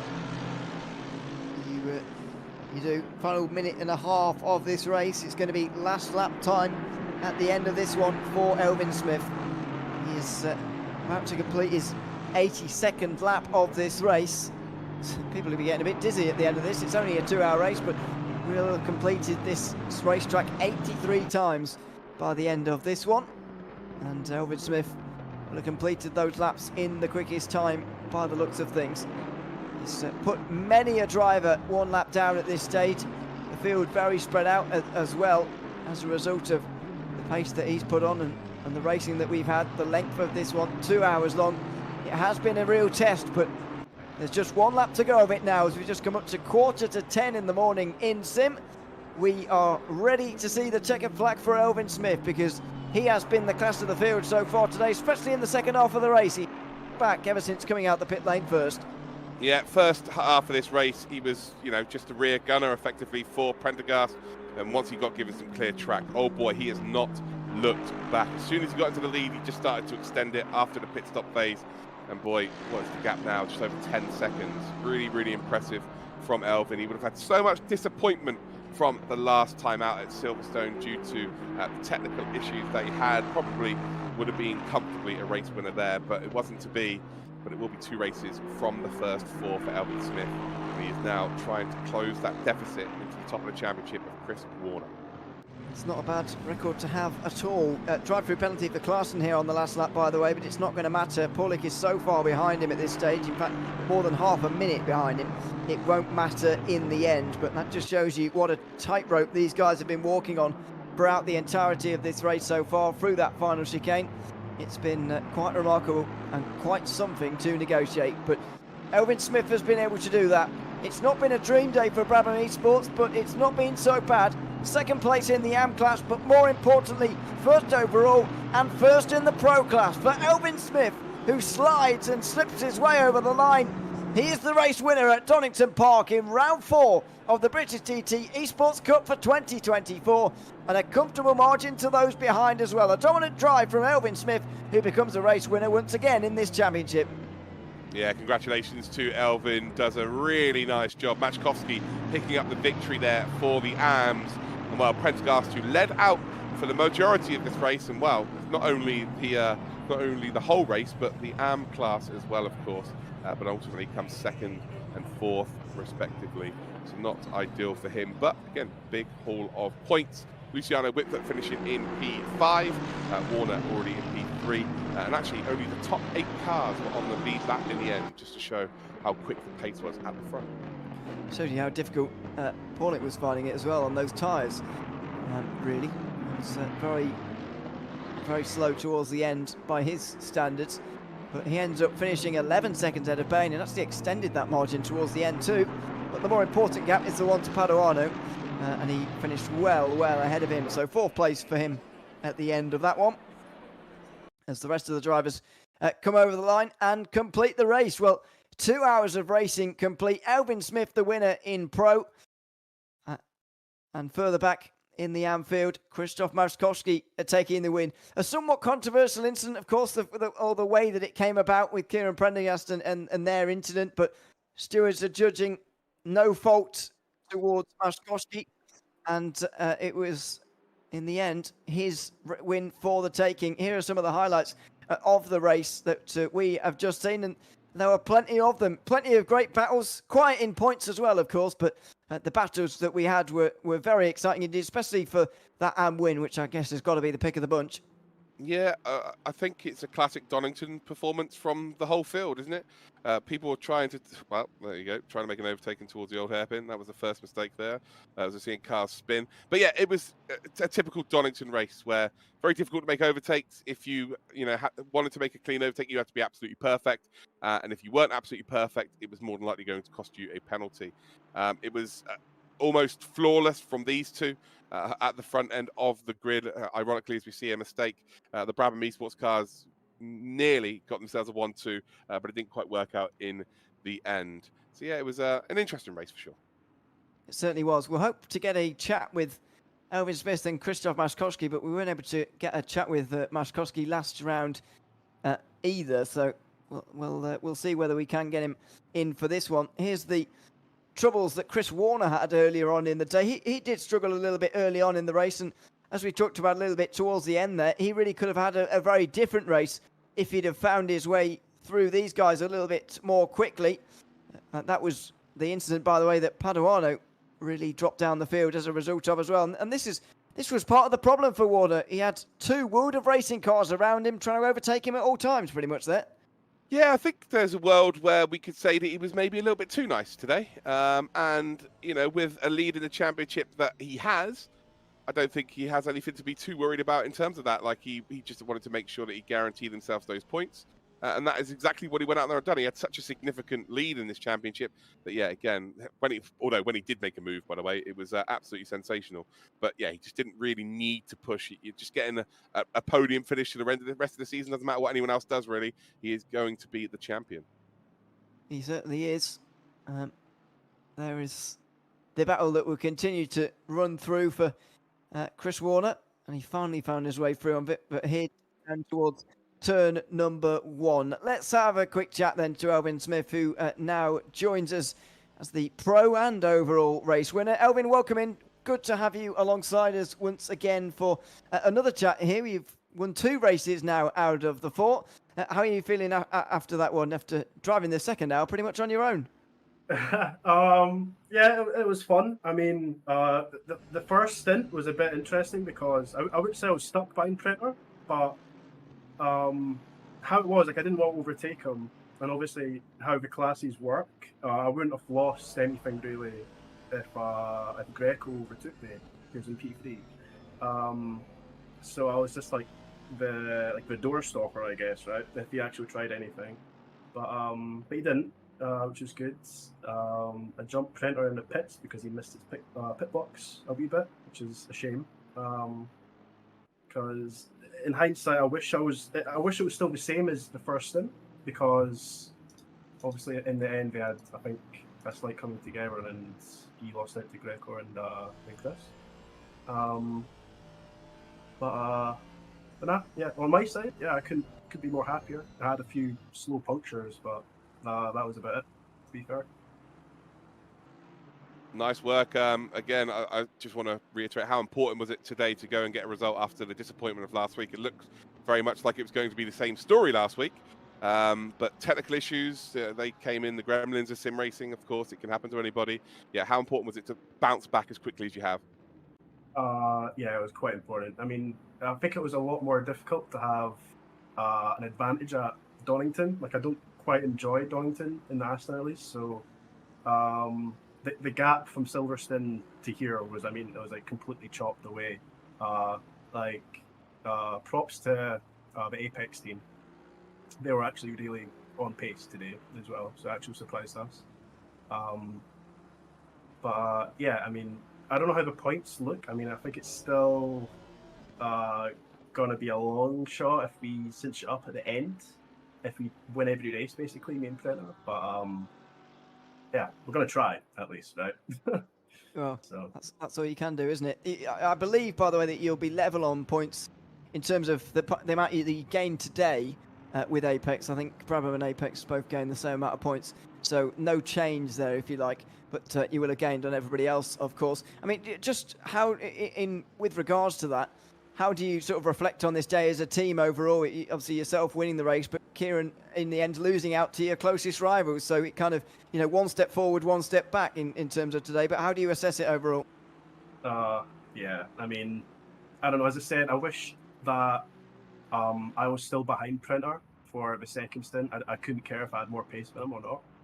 It'd just be to defend him, basically, if anything did happen. And obviously it did in the second stint. So yeah, kind of gutting in that. As I said, I don't know what's going to happen with penalties and stuff after the race. But yeah, if it stays as it is, then it's going to be a pretty difficult rest of the season, even if we win everything. So, yeah, it will be tricky. So we'll see.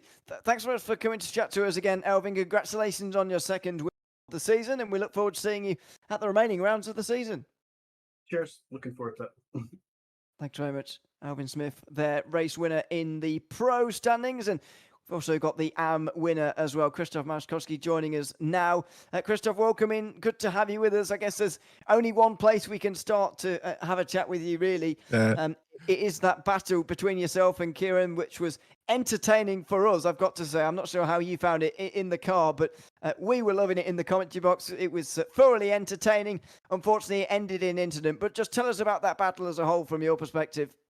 I mean, to be honest, from my perspective, the whole battle was completely unnecessary because, like, we were talking with Chris about this before the race because of the pure unluck and such. Brabham is not in a fight with us. So, like, in the first stint, I was just following them. But in the second stint, when I just saw that Kieran is a little bit off, I was just like, I'm just going to wait for the mistake. And there were two mistakes. In the first occasion, that almost ended in an overtake. But in the second time, it was just, I think that was racing incident, but I don't know. That was just purely, well, unnecessary from two of us, to be honest. But, well, it happened. It does happen. And in the end, I suppose you did benefit from it in some way. It was a racing incident, as I say. We certainly believed so. And so there you have it. It benefited you. You managed to take the race win. Congratulations from us, Krzysztof. And good to see you on the top step of the podium here in AM tonight. Enjoy the win, and we look forward to seeing you at the remaining rounds. Thank you. See you next time. Bye-bye.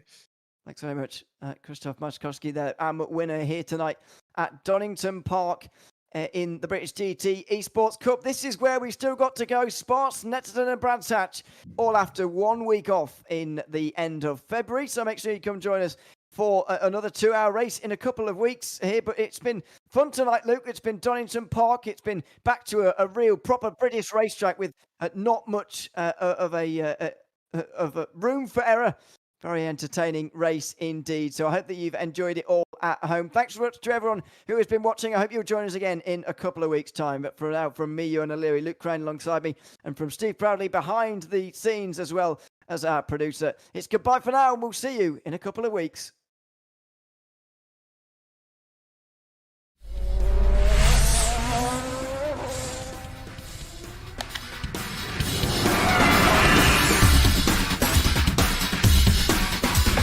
Past all of them as well. What a move from the 48. Oh, look at this. And onto the straight they come.